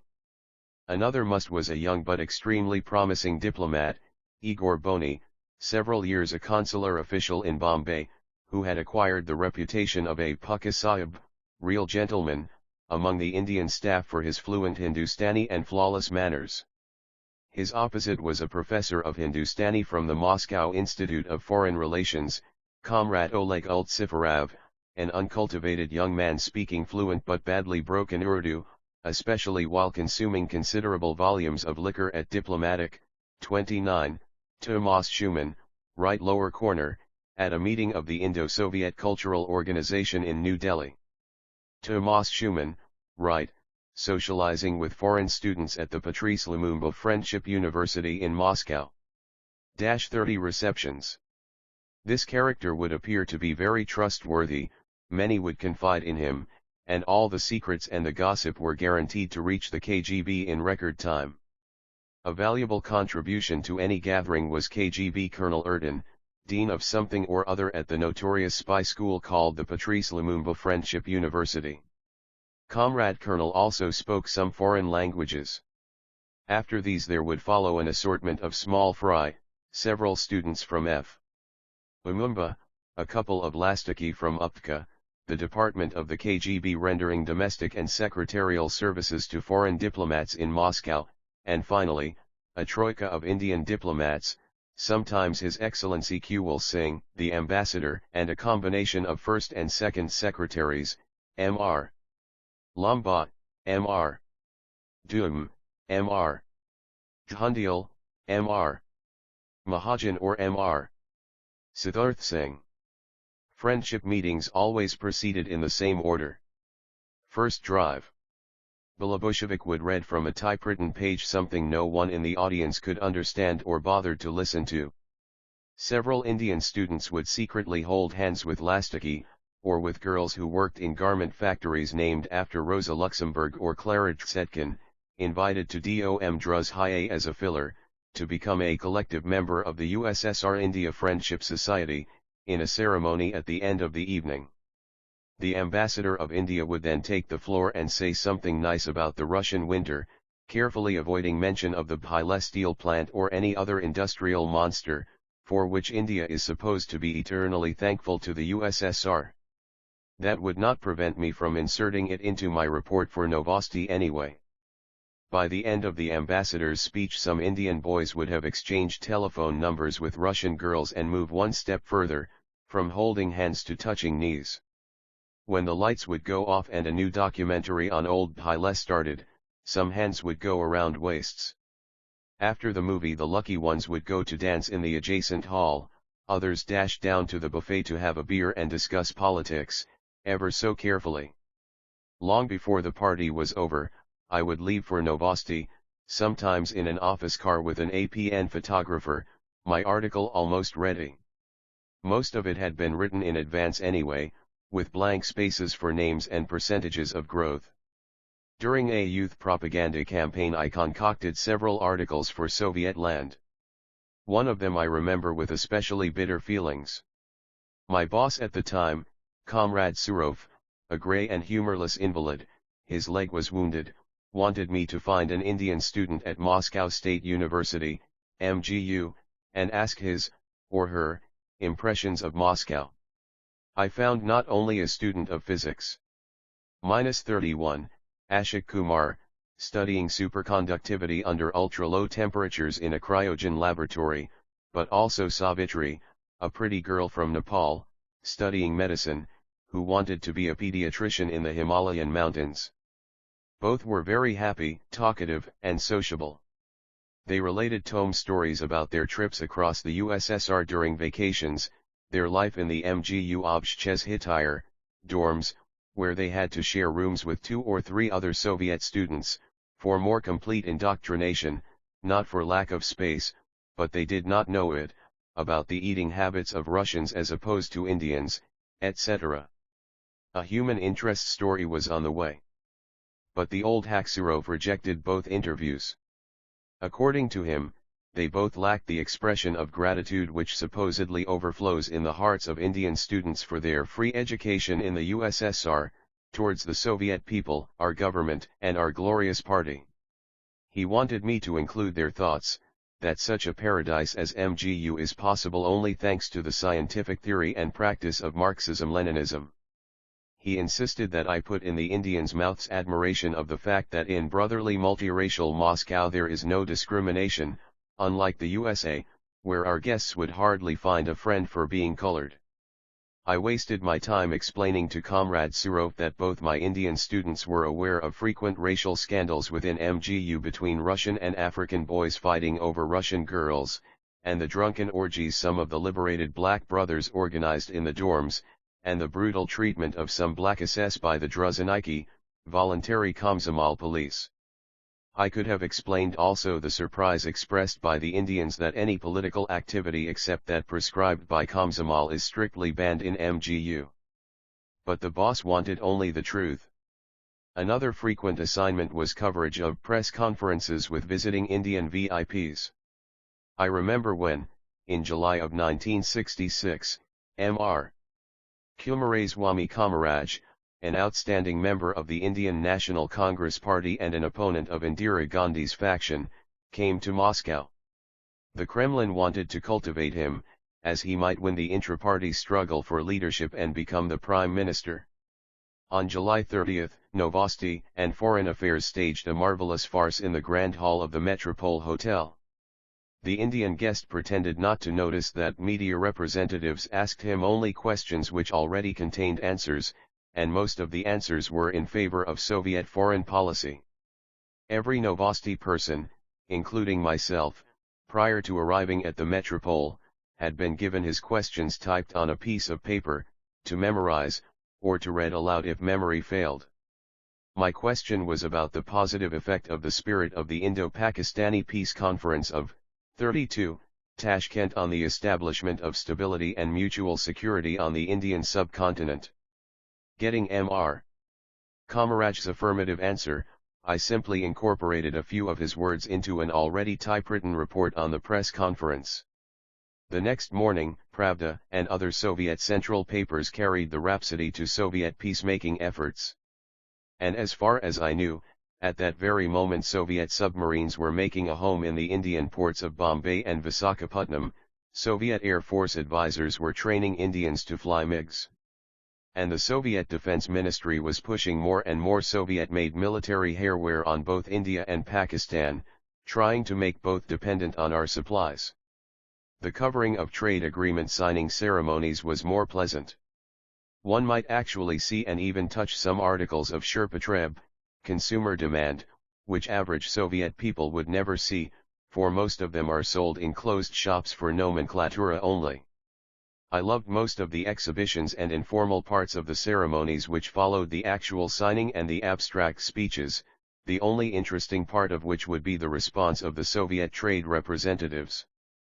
The comrades would put so much emphasis on mutually beneficial trade, their eyes shining with delight and expectation, that I almost visualized the concrete meaning of these words to the fat apparatchiks, bureaucrats: we give you turbines made by our slaves, in exchange for those lovely leather shoes for us and leopard fur coats for our VKIVs, and copper plates and jewelry to decorate our apartments. Cocktails would follow. In the beginning of the Soviet-Indian trade era, Indian hosts would hire waiters to carry silver trays loaded with delicate cocktail glasses and exquisite Indian hors d'oeuvres, shish kebabs, pakora, pani purl, etc. Later, after learning the Soviet way of life, the Indians abandoned this etiquette. The booze would be dumped unceremoniously on one of the tables, next to a pile of plastic cups, self-service popotrebnosti, according to needs, a socialist principle implemented only for the nomenclatura. And finally, as an unplanned source of propaganda material, sometimes we were allowed to find our own topics for the originals and exclusives. That I always did at my own risk, for there is no guarantee that a story which takes me 4 days to prepare may not be thrown into the waste basket, and instead of an honorarium I may get a reprimand from the party boss. One such story was my innocent opus about pen pals corresponding between India and the USSR. They were school children. I found them in the Doni Pionerov, Young Pioneers Club, on Vorobyov Hills. They were smart little devils, at the tender age of 6 already learning how to outsmart the all, 33, Nikita Khrushchev and Leonid Brezhnev befriending an emigre artist S. Rurik and his Indian wife in Moscow. Photo by Novosti Press Agency. Tomas Schuman, background, with a group of progressive guests visiting a typical Soviet kindergarten in Ukraine. Forbidding Soviet state. Correspondence with foreigners is unofficially prohibited in our country, it is overtly discouraged, and secretly tampered with at the special section of the main post office, Glavi Poktamti. The clever kids invented a collectivized version of pen pal correspondence, writing their letters in the presence of the senior Komsomol counselor, Pioner Vasily. Thus there was an appearance of legitimacy and ideological control. The ratio of correspondence was about 1:1 in favor of the Soviets. For each collective letter sent, the Moscow kids would receive at least a dozen replies from the Indian kids, who had not yet learned the advantages of the socialist system and wrote individually, and without any control. Thus every week the Soviet kids had a pretty large collection of Indian and Pakistani postage stamps, which they successfully converted into rubles at the black market spot in Kuznetsky Most Street. Naturally, I did not mention the profit motive, untypical for Soviet children. I wrote about peace and friendship, mentioning the stamp exchange only briefly. But that was enough to awaken the suspicion of my boss, Comrade Surov, who, as it turned out later, was himself a postage stamp collector and was aware of the potential profit in the hobby.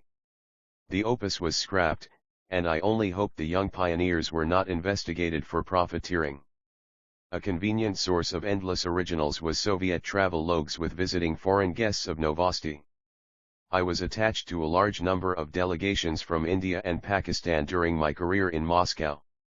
Thus I earned considerable extra money in the form of honorariums and also as leftovers from my travel allowances. During those years I took our unsuspecting guests at least 100 times along the same officially prescribed tour of Potyomkin's collective farms, and wined and dined them in the same in tourist hotels. I would bet that if, in some distant future, all the progressive Indians would get together, they might discover a lot in common about their trip to the USSR. By the end of my Moscow era, I knew almost every waitress by name, every nurse in every typical kindergarten, intimately, every Soviet ballet, ad nauseum, and I could walk Hermitage, Tretyakhovskaya Gallery, and Sofia Cathedral in Kiev with my eyes closed and my mind switched off. Even after defection to the West, I feel nauseous when I watch on LVA Soviet ballet on a tour in the West. Also, I have a strong allergy to classical paintings and daycare centers. 35. Collaborators, who are they? It is obvious to me that even the most charming and talented P.R. agent of AP and KGB would fail to plant disinformation in the foreign media unless he were assisted by the foreign collaborators. Ideological subversion, it was explained to me by my KGB supervisors, is always a two-way street. The effectiveness of Soviet propaganda depends at least 50% on the generous aid of Novosti's foreign collaborators. The phenomenon of collaboration with the Soviet ideological active measures affects a wide variety of personalities, regardless of their nationality, ethnic and cultural background, education, level of intelligence, political ideas and affiliations, or social and class origins. I have come to the realization that virtually no foreigner is entirely immune to this infectious disease. It would be naive to expect that only the uneducated proletarians fall victim to Soviet propaganda and become revolutionaries. As a matter of fact, my KGB supervisors explicitly instructed me not to waste my time and Athens money on the true believers in communism. My KGB contact in New Delhi, Comrade Gatton, suggested to me, after seeing my overly friendly socialization with students and young Indian radicals, aim higher, at the upper middle class intellectuals and otherwise influential personalities. True believers, he said, make the worst enemies if and when they become disillusioned with communism, or finally see through the deception. What KGB APN needs is a person who would be ready to compromise moral principles, if he had any, for his personal short-term advantage. According to my observation and practice, such persons suffer from one or more of the following flaws in their characters: egoism, ethnocentrism or bigotry, greed, mental laziness, cynicism, lack of confidence, or, conversely, overconfidence, fear, especially fear of failure or fear of appearing as misfits and underachievers in their own careers and ventures, and the inability to be compassionate toward the sufferings of others. Often among the KGB APN collaborators I could see persons with various physiological deviations, homosexuals, impotents, or conversely persons obsessed with sex and other pleasures, persons unable to establish lasting and meaningful relationships with the opposite sex, persons unable to show or receive love, etc. On top of it all, the most recruitable people are materialists, pragmatists, obsessed with the immediate and complete success of their ventures. Another great category of collaborators are those who are unable to laugh at, 36, themselves, who take themselves too seriously. Healthy skepticism and a good sense of humor provide one of the best remedies against Novosti infection. I have met scores of conceited snobbish intellectuals, who suffered from self-importance and firmly believed that the public in their own country was too backward to understand their genius. Novosti provides a very receptive audience for such megalomaniacs, especially when they write books about their experiences in the USSR in surrealistic, or rather social realistic, terms. To sum it up, as one Russian Orthodox priest told me, communism is not a political, economical, military, or geographical problem. It is a moral problem.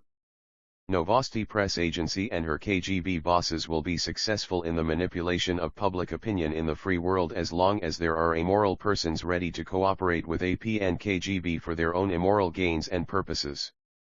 The smallest category of collaborations are those who idealistically believe that communism, and its first civilized stage of socialism, is indeed a better system and better solution for all the problems of mankind. After 67 years of historical evidence, after hundreds of millions perished under the system, in view of its gross inefficiency in any area of human activity, except the military, an aggressive one, such idealism borders on insanity. Therefore I would not take this category of collaborators seriously. Ignorance, to my mind, plays a major role in this type of idealism. But the greatest attraction, according to my observations, is a real, or imagined, reward for services rendered by collaborators to the Soviet promoters of active measures. Foreign press collaborators. It took the Novosti elite 3 years, after we were established in 1961, to discover that our propaganda was too boring, dogmatic, and unbelievable to print in anything but foreign leftist tabloids. To infiltrate the big press of the West, Novosti had to raise its materials to the international level. In 1964, following the example of the talented chief editor of Izvestia, APN introduced high-quality decadent capitalist methods. Thus, to satisfy some solid big press clientele, Novosti started to invite cooperation from professional foreign journalists stationed in Moscow. Some of them cooperated willingly, trying to convince themselves that they might obtain access, through the Novosti, to reliable sources close to the Politburo, and we carefully maintained that illusion. Others, reluctantly realized that they were being taken for a ride, but decided better the APN, than nothing. Some, 37, did it for the extra income from Novosti, and still others because they truly believed in communism. Until this very day, none of the foreign collaborators have enough courage to reveal the true nature of their deals with the APN. The most common recruiting method is to approach a foreign journalist with a backgrounder, a crudely written collection of propaganda clichés, fictional statistics, and sometimes real names and dates. For a substantial payment, a foreigner can either rewrite this in his own style and pass it on as his own report, or edit it heavily and recommend it to the editor of his paper for what it is, an exclusive article by a Novosti commentator. In our Asian section we utilized the services of Darshan Singh, a skinny, cross-eyed, intelligent Punjabi, who prior to coming to Moscow had been collaborating for years with the Delhi Bureau of Novosti. He was invited to Moscow through Novosti and the Central Committee's agitprop and, with many other fellow travelers, was helped to a job as translator with the Foreign Languages Publishing House.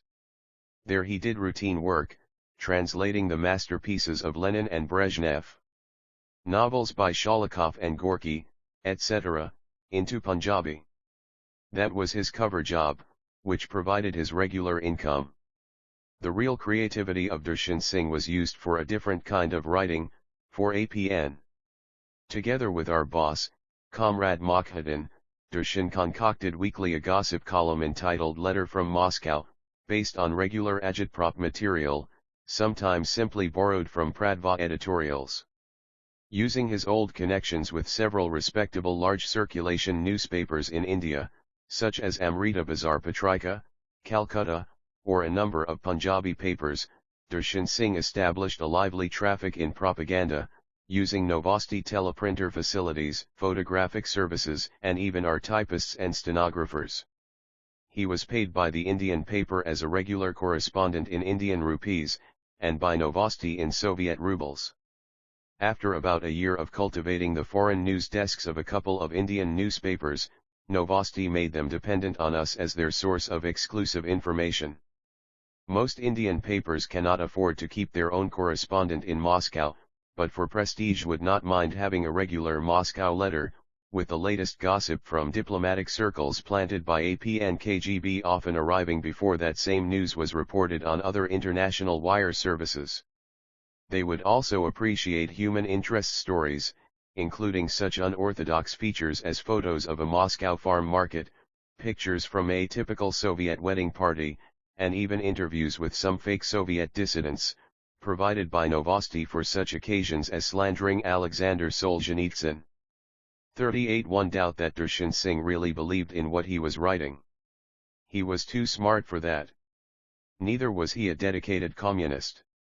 He was too cynical to love the system, the victory of which would render people like him unnecessary, or worse. My guess is that he was simply greedy and amoral and very conceited at that. It took him 1 hour to create a masterpiece of propaganda, while others would spend days and weeks concocting vapid articles. Darshan looked upon us, the Novosti rank and file, as primitives, unworthy of his attention. Even our New Delhi bureau deputy chief Oleg Benayouk did not deserve Darshan's respect, especially after Benayouk decided to become a writer and gave birth to a monstrous creation of his entitled something like Adventures of a Ukrainian in India, a rhapsody to non-existent proletarian international solidarity. The book was, however, published in India. Thanks mainly to Darshan's rewriting the whole boring thing into passable Punjabi. Each of Darshan's Moscow letters cost Novosti about as much as the monthly salary of a junior editor like myself. How much Darshan was paid by the Indian newspapers, I can only guess. Unlike Darshan, who spent a lot of time on the Novosti premises, and was not ashamed to receive payment, there were some clean collaborators, who wanted by all means to look honest and independent while dealing with the APN. They would attend some of our propaganda functions, orchestrated by Agitprop through Novosti, but they would avoid taking our backgrounders. One such innocent collaborator was Deb Murica. I met him on various occasions in the Dom Druzd, Friendship House, in Kalininsky Street, in the Club of the Soviet Writers' Union in Vorovsky Street, and at numerous parties and gatherings on diplomatic or higher cultural levels. He did not like to be seen in deep conversation with APN employees. But I knew, and from very reliable sources, that Mr. Deb Murica was in fact our man. Most of his dispatches from Moscow were presented as freelance material in the Western press. But there is simply no such thing in the USSR as a foreign freelancer. A foreign correspondent can obtain a residence visa and accreditation from the Foreign Affairs Press Department on if he represents a known newspaper. The exclusion from this rule is made only for communists, representing non-existent, or barely existing, leftist tabloids. Thus Mr. Murica's freelance status was a fake. Those stubborn journalists who consistently reject Novosti's passes and try to dig out their own stories normally do not last long in Moscow. Thus my friend Nihal Singh, Moscow correspondent for The Statesman, New Delhi, was recalled after my efforts to cultivate him for Novosti and the KGB failed.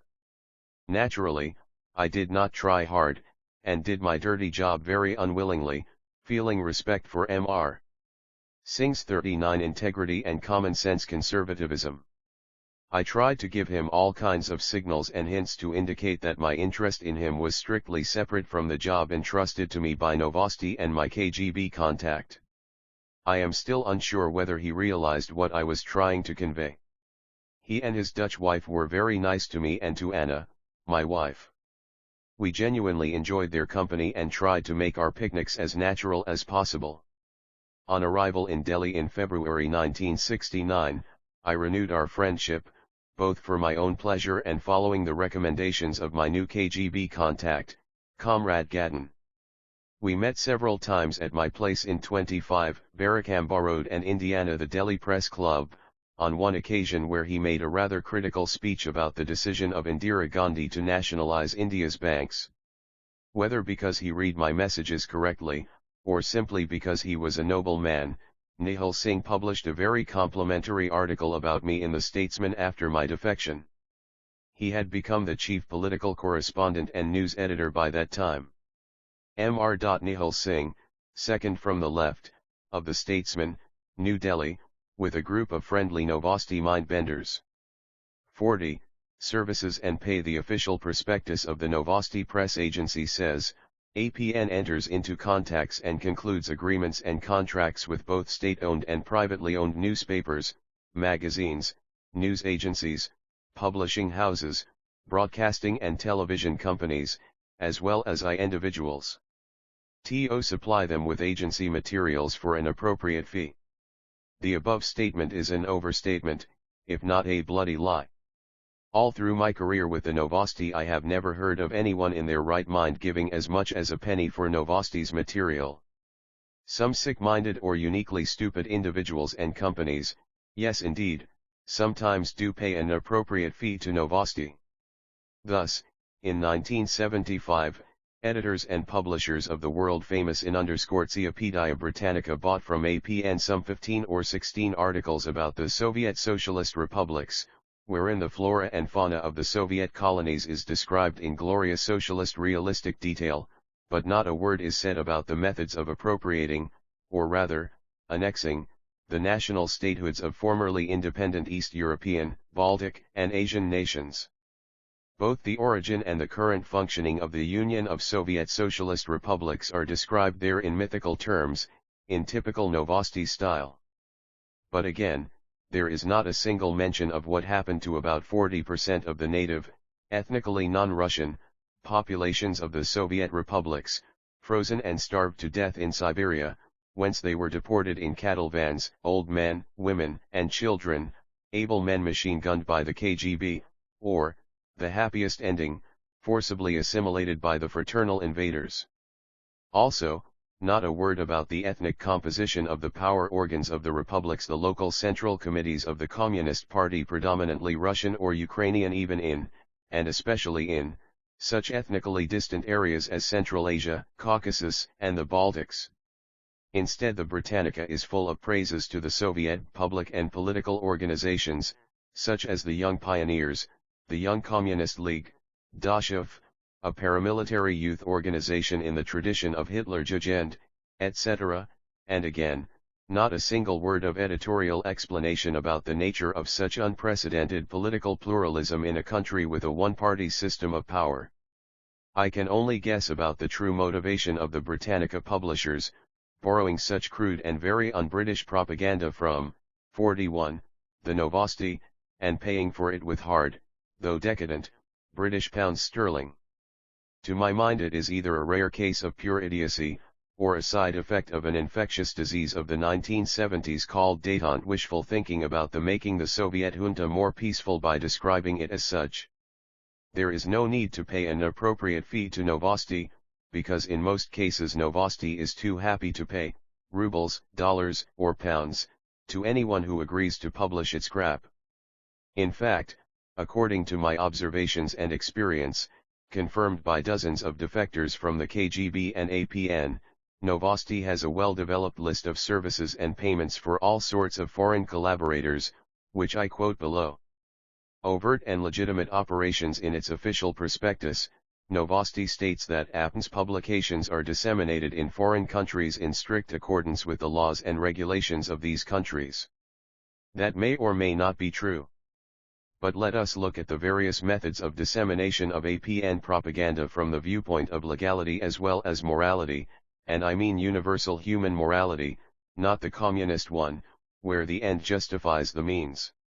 I purposefully neglect considerations of willingness and unwillingness, due to ignorance, deceit, stupidity, etc., while observing the dissemination of APN's propaganda through the foreign collaborators in their own countries. Why? Because it is indeed too hard to prove the degree of that willingness on the part of a collaborator.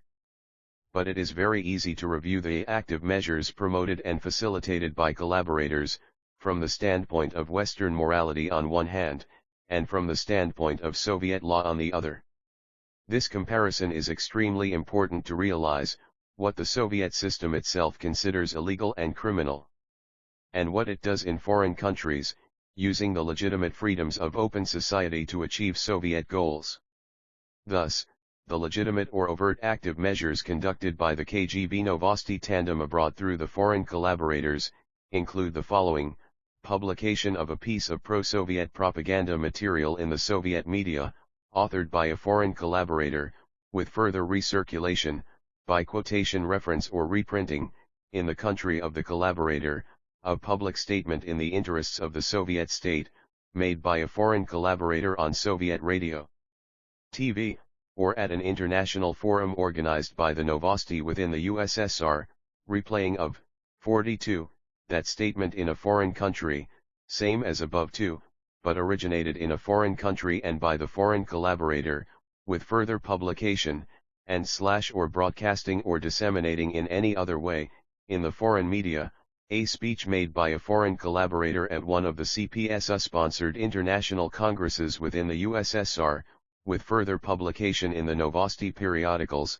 same as above, but in a foreign country, at a leftist or liberal forum, where the policies of the USA and its allies are being attacked, publication of a book, literary work, piece of art, or scientific research, emphasizing the virtues of a planned economy and lambasting the oppressive capitalist system, establishing a pro-Soviet newspaper, magazine, radical tabloid, or liberal periodical sharply attacking the roots of the establishment and the moral standards of Western society.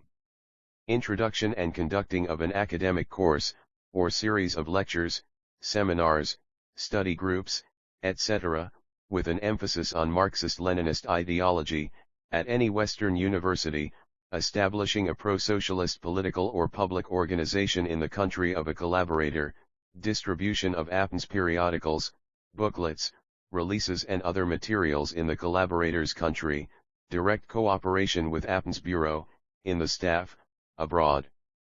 As you can see, there is nothing very dramatic in these active, but rather legitimate, from the standpoint of Western law, measures. Now, let us see what Novosti pays the foreign collaborators for these services, and what would be a Soviet citizen's reward, if he would dare to do the same in reverse by cooperating with a foreign state or private organization, from the standpoint of Soviet law. Service No. 1. Publication of pro-Soviet, pro-communist, pro-socialist, but anti-American and anti-Western, material, an article, story, or a news item, in the Soviet, or Soviet-controlled media, by a foreign collaborator of Novosti, concocted on the basis of an APN backgrounder, supplied by Novosti agents, is worth an average of 25 rubles per typewritten page. Depending on the rate of inflation, it may be more.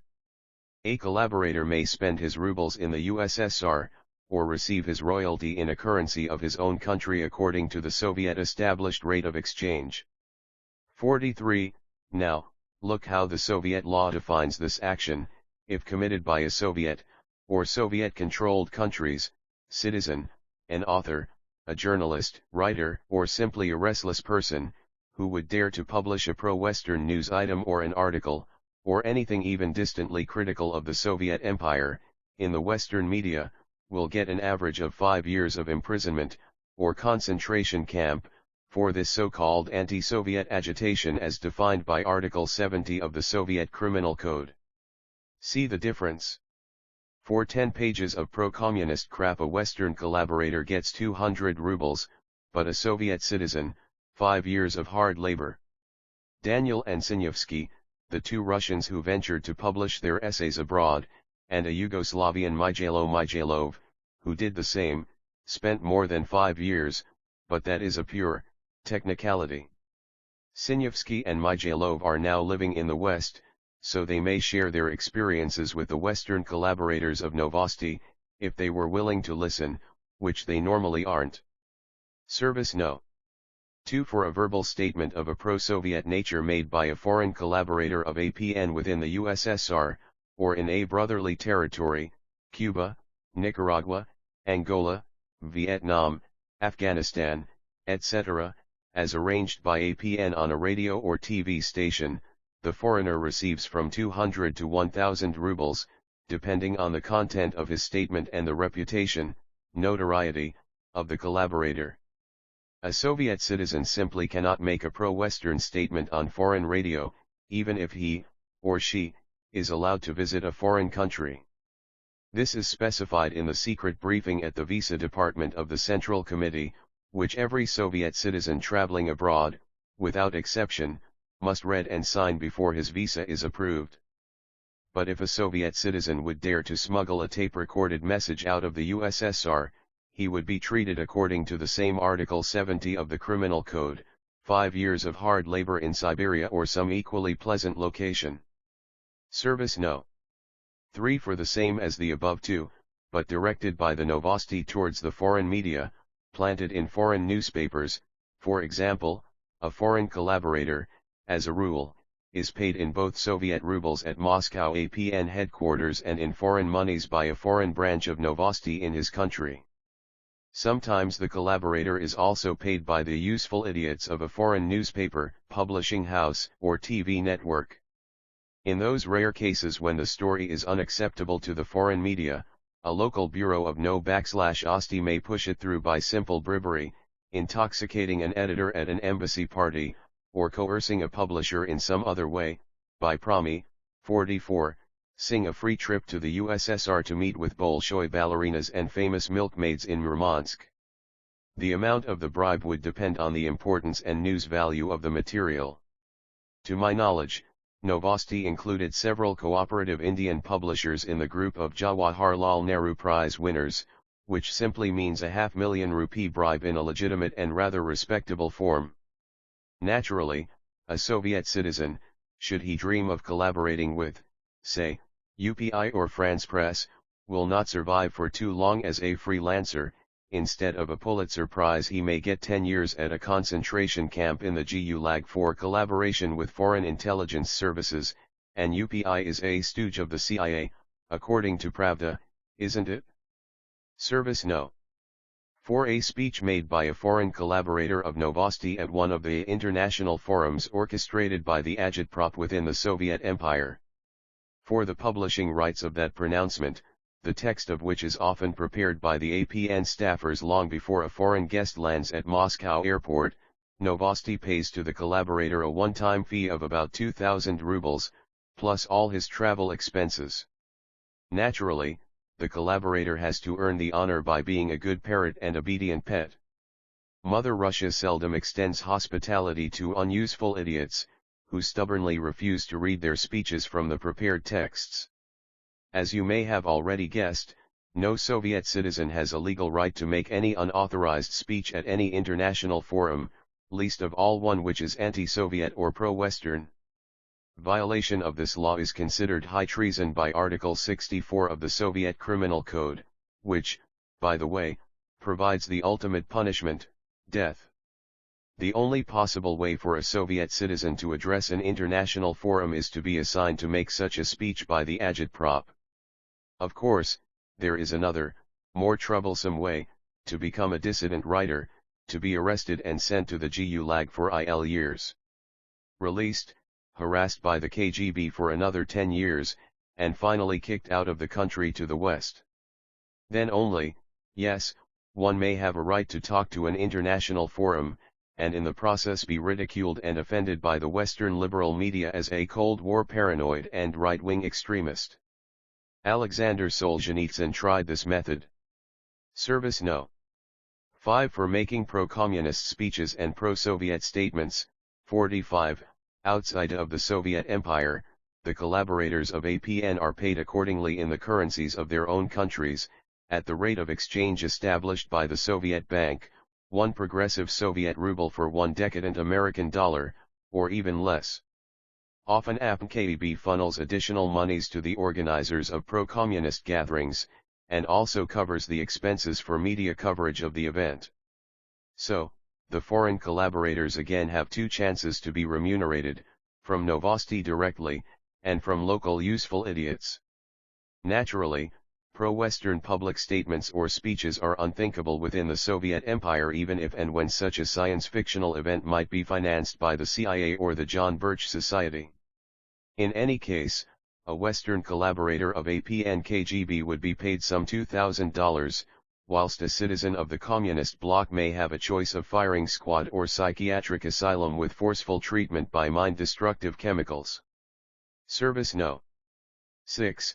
Publication of a book, literary work, piece of art, or scientific research, by a foreign collaborator, with APN's aid and ideological encouragement, glorifying the communist, or socialist, way of life, collectivist philosophy, planned economy and/or bright future for all mankind, a one-world system based on progress and just redistribution of wealth, and defaming decadent capitalism in the process, is usually rewarded by Novosti with a lump sum in 5 figures in rubles, plus, very often, a similar royalty in hard currency.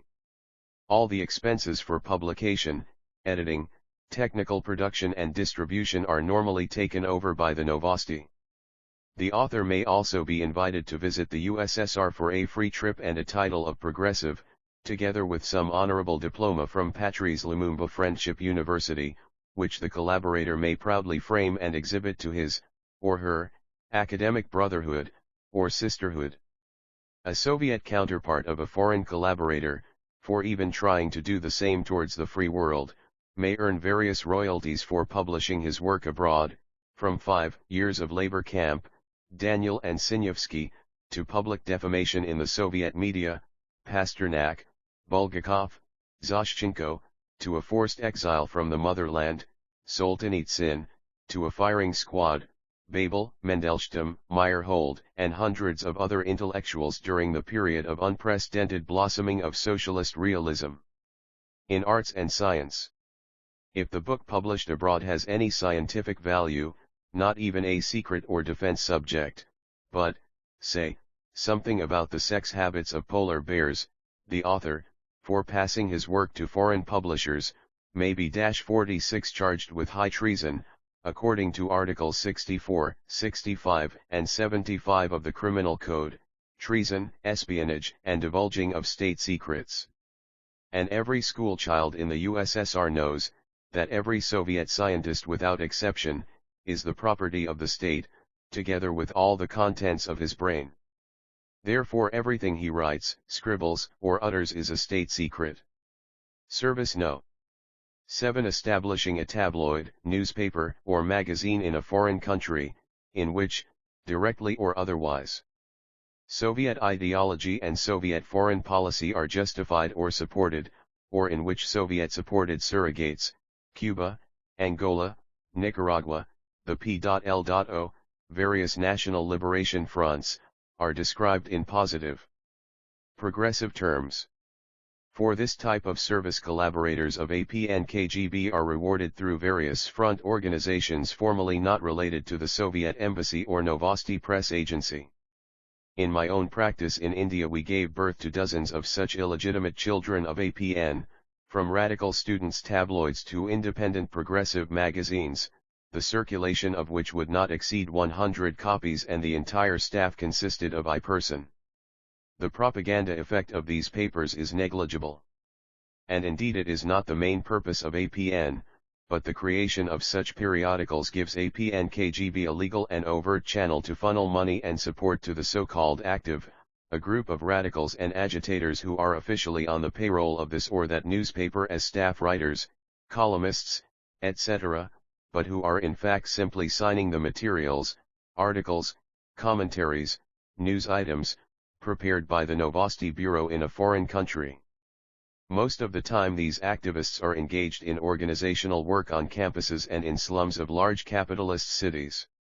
1-year salaries from the newspaper allow them to survive financially without being employed productively anywhere at all. The money is not paid to the papers directly. It is channeled through real or fake advertising agencies, which place commercial ads for such Soviet businesses as Aeroflot, Intourist, Tractor Export, or even for some non-existent products and services. What matters is that money transfer to the active becomes legitimate. The most active and survivable organs of such media conceived with the help from Novosti are taken good care of. I.e. editors and the staff are regularly invited to the USSR, or one of the People's Republics of the Soviet Empire, for prolonged visits, or for medical treatment of their V.D. and hernias acquired in the endless class struggle in their own countries. Some of the activists spend their vacations in Soviet Crimea, or at Bulgarian Black Sea resorts. Some send their children to Soviet schools for a free education, paid by 47 the Soviet taxpayers. Or to Soviet summer camps like Artek in Crimea.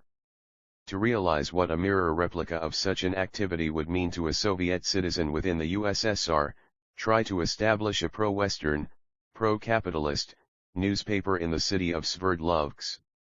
Service No. 8. Introduction of a Marxist-Leninist, or similarly progressive, course of lectures, seminars, study groups, etc. In any Western school or college by Novosti's collaborators is normally compensated by either one-time payment in the form of prizes dedicated to peace, friendship, and mutual understanding between the nations, or by several, often regular, free trips to the USSR to attend various international conferences under the guise of cultural and academic exchange. Most of the expenses for such trips are paid by the APKB. Some Western scholars, suffering from self-importance, are being bought by simply publishing their vapid books and scientific works, essays, research papers, etc., in the USSR or other fraternal countries. Disproportionately large royalties paid by the Novosti to such collaborators soon become quite an addiction to a professor, especially if his work is poorly appreciated in his own country for being too leftist even for enfeebled Western brains. For a comparison, try to imagine a Russian professor introducing a course of lectures on, say, profit-oriented management in Leningrad University. Some Soviet academics have gotten themselves into deep trouble even for much less ideologically dangerous lectures on the subjects of genetics or cybernetics, pseudoscience of the decadent West. Many Soviet academics perished in the Gulag simply for quoting from Western textbooks, or for being too slow to adjust to the ever-fluctuating general line of the party ideology. Some ended up in shereshkas, special prisons for scientists, where they continue to work for the glory of Soviet technology, as did Tupolev, Korolyov, and many others. The shereshkas are excellently described by Alexander Solzhenitsyn in his novel First Circle. Thus, $500,000 for a Western collaborator of APN, lifetime imprisonment for his Soviet colleague for trying to build bridges between scientists of the world. Service No. 9 Establishing, founding, a pro-communist public organization, such as the Soviet-American Friendship Society etc., and popularization of the activities of such organizations through the local media, representing them as true expressors of public opinion in a-48 democratic society is rewarded by the Novosti through various foundations and front groups. Most of the funds and revenues are generated locally, in a target country, with the help of a professional fundraiser, employed by the Novosti through intermediaries. Very often the activists of peacenik and freeznik movements do not realize that they are, in fact, on the payroll and under control of the APN KGB.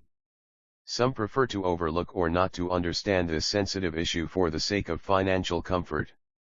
An Indian friend of mine in New Delhi, an activist of the Indo-Soviet Cultural Society, ISCO, was paid as much as 600 rupees a month, the average salary of a junior bureaucrat in Indian government plus some expenses and occasional trips to the USSR for fun, rest, and further indoctrination. Surely he understood that the society he administered had nothing to do with either culture or friendship between the people of India and the USSR. But who could refuse an invitation to Sochi, a Black Sea resort, or resist the temptation to be mentioned in the world press as a progressive and sober-thinking personality?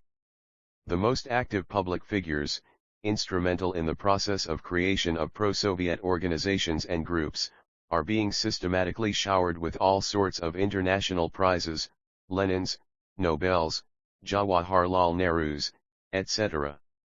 A one-time prize from the Novosti may be, sometimes, as much as $1 million American dollars. By comparison, a person in the USSR who would try to establish a pro-Western, pro-democratic, or, what a horror, pro-Jewish, pro-Israel, organization in Moscow, will get as much as 15 years in a concentration camp or even the death penalty, in strict accordance with the Soviet Criminal Code, Articles number 70, 64, 65. 71, 75, Propaganda. Treason, espionage, propaganda of war, and divulging of state secrets. Helsinki monitoring groups in the USSR, what could be more peaceful and friendly, were harassed by the KGB to their complete extinction. Rare daredevils of Soviet peaceniks who demanded the freeze of Soviet nuclear weaponry were put in KGB psychiatric asylums and tortured by chemicals. In other words, $1 million for a Western peacenik and a slow painful death for a Soviet one. Do you sleep well, Western collaborators of Novosti? Does anything bother you, aside from the Pentagon's warheads? Service No.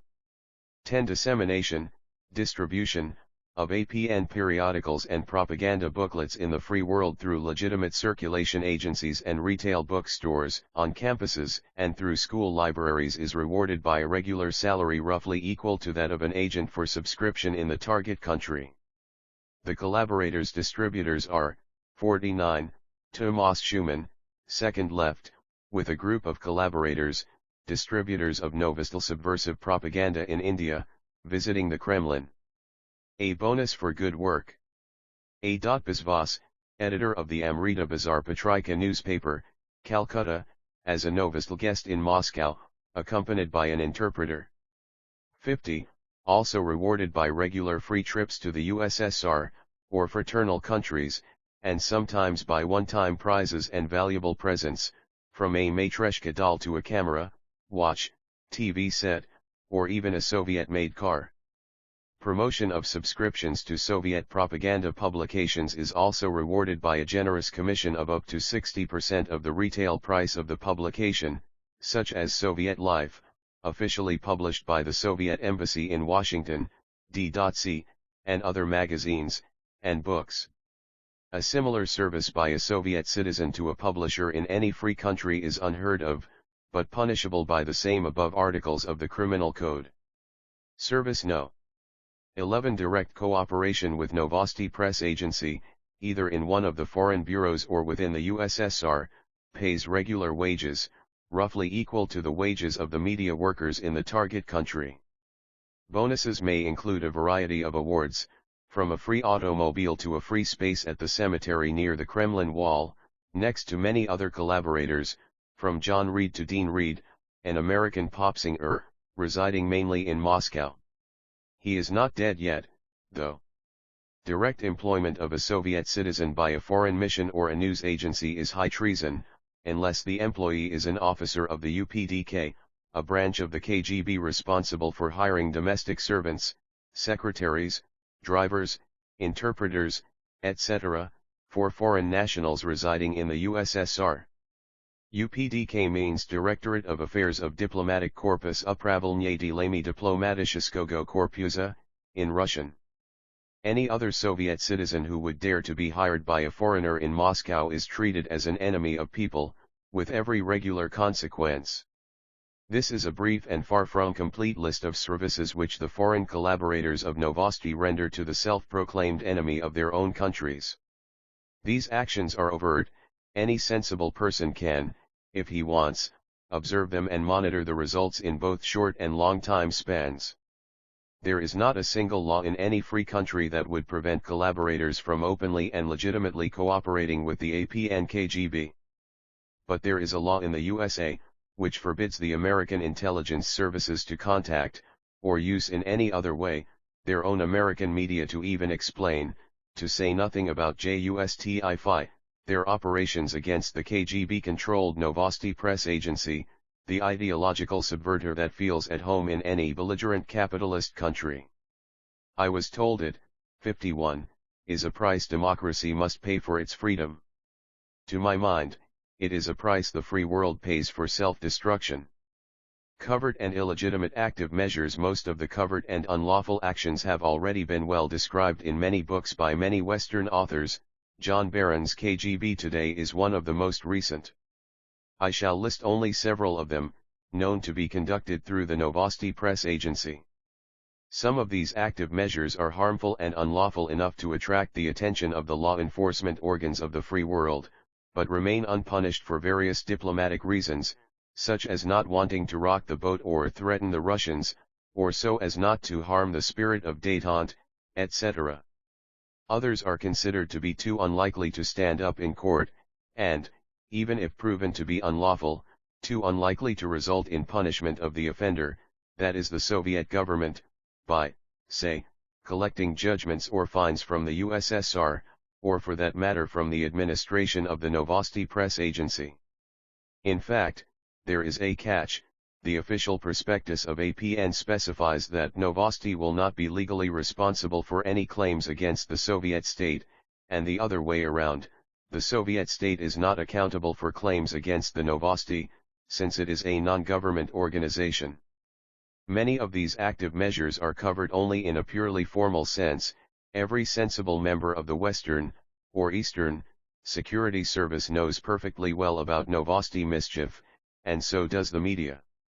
Conservative and anti-communist groups make this information available to the public and to government bureaucrats. It is being consistently ignored both by the bureaucrats and by the public, who prefer to remain in blissful ignorance about such unpleasant facts, leading to the uncomfortable realization that they are being duped.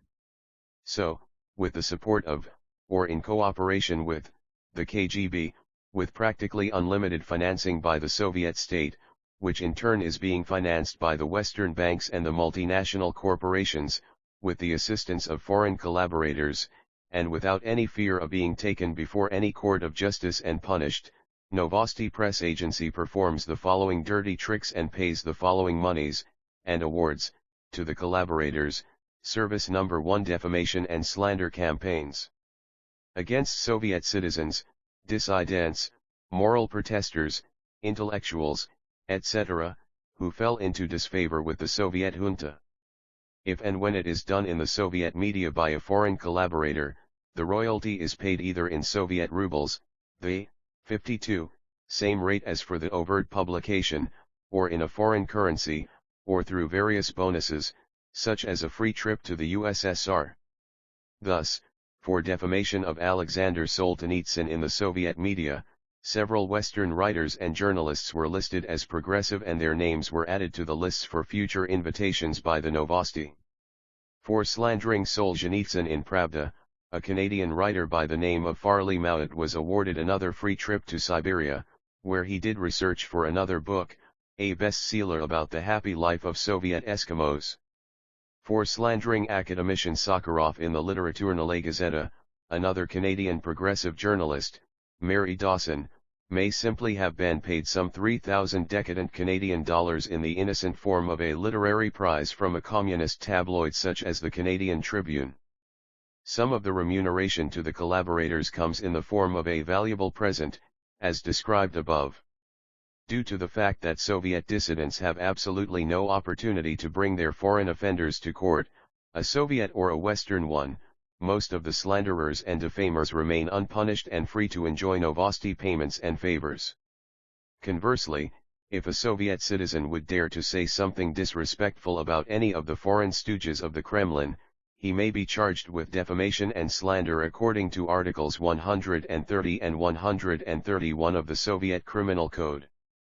The punishment may vary from a heavy fine to 3 years of imprisonment plus exile, unless compounding ideological evidence is found, in which case the Soviet dissident will end up either in the Gulag or in a psychiatric asylum. Service No. 2: the same, but in the media of the free world. In this case the foreign collaborator, slanderer, is being paid twice, once from the Novosti, in rubles, and the second time in a foreign currency, by the publishers of the progressive media in the West. Service No. 3: slander, defamation, or libel directed against a foreign person, a politician, writer, publisher, etc., preferably an influential and anti-communist, conservative, patriotically minded person, resisting Soviet influence in his own country. The list of most desirable targets for the Novosti KGB orchestrated process of character assassination includes virtually every prominent public figure of the free world, daring to criticize Soviet foreign policy or Soviet practices at home. In India during my career with the Soviet embassy, such target was Mr. Morarji Desai, leader of conservative opposition to Indira Gandhi's ruling National Congress Party. With financial, 53, and ideological encouragement from Novosti, collaborators in the leftist liberal media poured gallons of venom on that person, describing him as a reactionary, fascist, ultra-right-wing fanatic, lackey of Western imperialism, etc. Apart from name-calling, Novosti-sponsored radical tabloids published bits and pieces of rumors, half-truths and pure fabrications, designed to discredit this politician. It is difficult to distinguish, sometimes, a locally created hate campaign against a conservative politician from a Novosti-orchestrated one.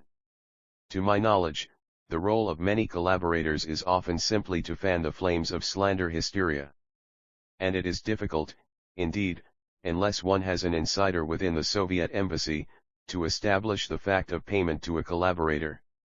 Even if payment could be proven, the law enforcement body of a target country has the problem of proving that the payment relates to specific seditious lies circulated in the media. After my defection to the West and settling in Canada, I came across a classic example of how the libel, or character assassination, process is initiated. a Canadian journalist and broadcaster with the Canadian Broadcasting Corporation, CBC, AMR. Mark Starowich, for several years was supplying KGB agent, Konstantin Gawindov, officially a Pravda correspondent in Ottawa, with all sorts of information of a rather private nature about several members of the Parliamentary Press Gallery. Mr. Starowich was handsomely paid for his services. He knew perfectly well the purpose of Comrade Gawindov's curiosity, that information was needed for only one possible purpose, defamation. He also knew that what he was doing is described in Canadian law as violation of privacy and spreading of gossip, harmful to individuals. But when the whole story was revealed in a conservative Canadian newspaper, the Toronto Sun, Mark Starowich was not even reprimanded by the management of the CBC. On the contrary, he was promoted to the position of managing producer for one of the most popular and politically influential TV programs, Sunday Magazine. Interviewed by journalists, Mr. Starowich responded to the effect that writing for a foreign newspaper, Pravda, and receiving money for that, is not a crime in Canada. He was right. Legally speaking. A recent example of a character assassination campaign in the Western media which looks to me like a typical AP and KGB trick, is the New York Times charges against Salvadorian politician Roberto Diabusin of being involved in a plot to assassinate the U.S. ambassador to El Salvador. To this date, the New York Times has failed to produce a single shred of evidence, or, for that matter, any common-sense logical explanation, why would a leader of the 54, second biggest political party in El Salvador be interested in murdering an American ambassador? Especially on the eve of the U.S. Congress debate on the issue of U.S. financial aid to El Salvador. What we did during my career with the Novosti KGB was indeed very simple. We would first plant a fabrication like that, against Diabusin, in a lousy, insignificant leftist or communist tabloid in a target country. Step 2, Pravda, or one of APN's publications, press releases, etc., would reprint that news item, referring to the source of information as an influential progressive newspaper. Step 3, the New York Times, or Washington Post, or some other respectable Western paper, would quote Pravda, repeating the accusation. Step 4, one of the Soviet commentators, Vladimir Posner of Radio Moscow, incidentally my former colleague within AP and KGB, or Gennady Gerasimov, or George Adamov, would quote the New York Times during an interview, such as on ABC Nightline, referring to the news item as an expression of Western opinion. By the time the lie reaches the Western public, it is nearly impossible to trace it all the way back to the third-rate tabloid, least of all to the originator of the slander Novosti Press Agency. This is exactly what happened to the opinion that the ill-fated KAL-007 was indeed on a spy mission for the CIA and that its shooting down by the Soviet MiGs was a justified response. The main objective of that disinformation trick is achieved, Western public opinion is skillfully sidetracked from the real issues, which are, 1. The cold-blooded murder of 269 passengers of a civilian aircraft, 2. Soviet violations of the SALT treaties, which fact they were trying to hide, 3. There is hardly anything secret about Sakhalin Island, every square inch of it has been photographed by United States satellites thousands of times. A simple and common-sense explanation of the incident never occurred to the minds of the Western analysts. The true nature of the Soviet system is being obscured again. The Western public was once more lured into wishful thinking and forgiveness. This is exactly what active measures are designed for. Service No. 4. Infiltration into political organizations and groups which are considered by the KGB to be anti-Soviet or reactionary, and destroying these groups from within, using blackmail, corruption, bribery, sex scandals, exposing members of these organizations to local law enforcement agencies, and to pressure groups and special interest groups, filing suits in court against these organizations by charging them with violation of civil rights, etc. And orchestrating vicious smear campaigns in the liberal media. Here Novosti plays the role of catalyst in this process. Rank and file members of the liberal, 55, attackers seldom suspect that several, or one, of their leaders are in fact collaborators of AP and KGB. They probably would not care even if they knew it for sure. Service No. 5 Slander campaigns against émigré groups and organizations in Western countries, spreading racial and ethnic hatred among various communities of immigrants from communist, or socialist, Soviet-controlled, countries, with the ultimate purpose of neutralizing them as a political force, isolating them from the natural democratic political process, preventing them from using freedom of the press and associations, preventing them from influencing and educating public opinion in the host countries. By revealing the truth about the systems from which they have escaped. By calling the people from communist countries crazy ethnics and fringe lunatics, collaborators of AP and KGB among the liberal left in the West do their greatest service to the Soviet propaganda. They dismiss the information and opinions of the immigrants as ravings of emotionally unbalanced people, paranoids, who see a communist under every bed. I have met a number of such collaborators in Canada, where they are very active and effective. Some of them have a sympathetic ear in the Liberal Government of Canada and the civil service. Service No. 6 Financial, organizational and moral aid to local groups of radicales, militants, and outright terrorists. Novosti collaborators act in this area as middlemen, to obscure the direct Soviet involvement in subversive and terrorist active measures in foreign countries. APKIB maintains a large network of useful contacts in many universities, for the purpose of selecting and cultivating future recruits for national liberation movements and similar organizations. During my career in India, for example, one of my functions was to compile lists of young progressively minded people, who could be recommended later for enrollment in studies at the Patrice Lumumba Friendship University in Moscow. The first step to such an objective is to befriend young people by regularly inviting them to various social occasions organized by the APN together with the Cultural Department of the Soviet Embassy. Financial aid to such groups in target countries, when they are created and led by graduates of Lumumba University, is effected through the above-mentioned front organizations and Novosti-created organs of progressive mass media. Moral support comes in the form of a steady flow of propaganda literature, edited and translated in Moscow by APN, but printed by friendly local publishers. 56. Service No. 7 With the help of foreign collaborators, APN KGB orchestrates defamation and disinformation operations directed against the law enforcement and intelligence agencies of the target countries. This process is well described by John Barron, KGB Today, and by Arnaud de Borchgrave and Robert Moss in their classic novel The Spike. What I have described here is nothing new. Thousands of defectors from communism have been telling the same stories for the past half-century. One of the latest defectors from the KGB, incidentally my former schoolmate from the Institute of Oriental Languages, Stanislav Levchenko, succeeded where I have failed for the last 14 years since my defection.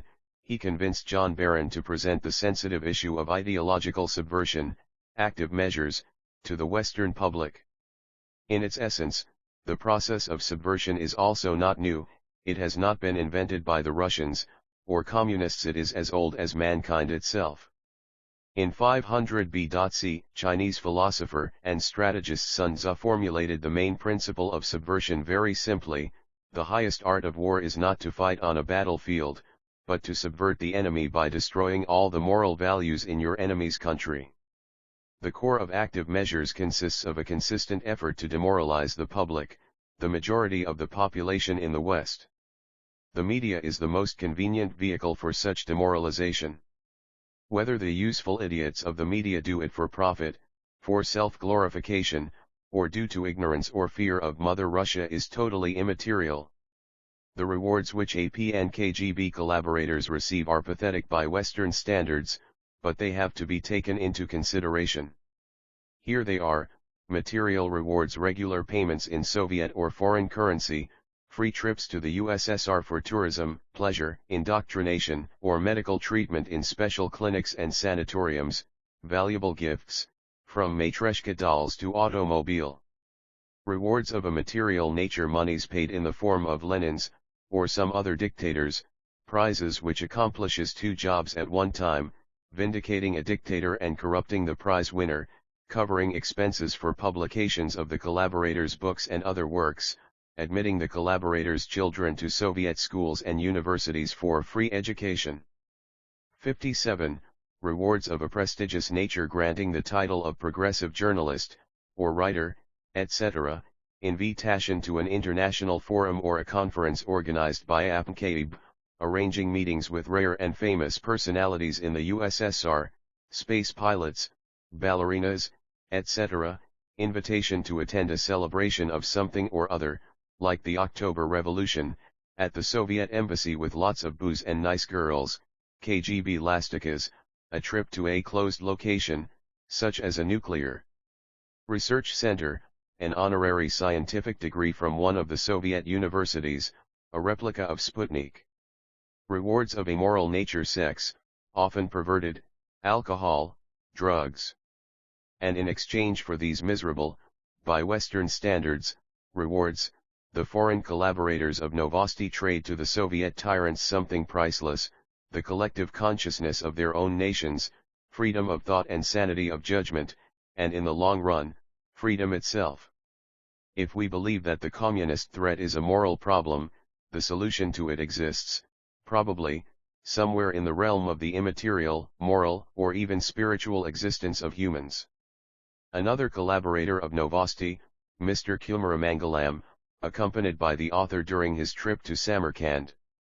Mr. Kumaramangalam refused to yield to the KGB Novosti pressure to influence his brother, Chief of General Staff of Indian Armed Forces.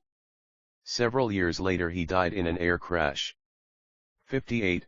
Pentagon's gun fodder or America's conscience. For a long time I refused to believe that our anti-American propaganda, even with a little help from such friends as Jane Fonda and Harrison Salisbury, could so successfully mislead the world that no one seemed able to see who was the real aggressor in Vietnam. Until I met 4 U.S. Army deserters. It happened on September 16, 1968, while Novosti staffers were still recuperating from the shock inflicted on us by the normalization of fraternal Czechoslovakia by our tanks. I was summoned by our Asia Department boss, Comrade Pushkov. In his office I was introduced to an unsmiling comrade in civilian clothes, whom I identified as a GRU, military intelligence, officer. For a KGB he lacked that peculiar expression of dishonesty and artificial politeness on his face. It was explained to me that, together with the serious comrade and an APN photographer, I was to visit a group of Americans, honest young men, the conscience of America, said the boss. Communist defectors, one thought. How boring. A black APN Volga took us by Leningradskoye Shas about 70 kilometers north of Moscow. It was getting dark when we turned east into an unpaved country road, and went on through mud and large puddles for another half hour. On the way we passed 2 small grey collective farms, where, despite the total electrification achieved after the 7th five-year plan, not a single Ilyich light bulb was to be seen. Finally we entered an old estate on the bank of a small river. It looked like a large neglected park or a pioneer camp, with sandy driveway, rare flower beds, and numerous propaganda posters on plywood boards stuck wherever possible. The slogans were in English and Russian.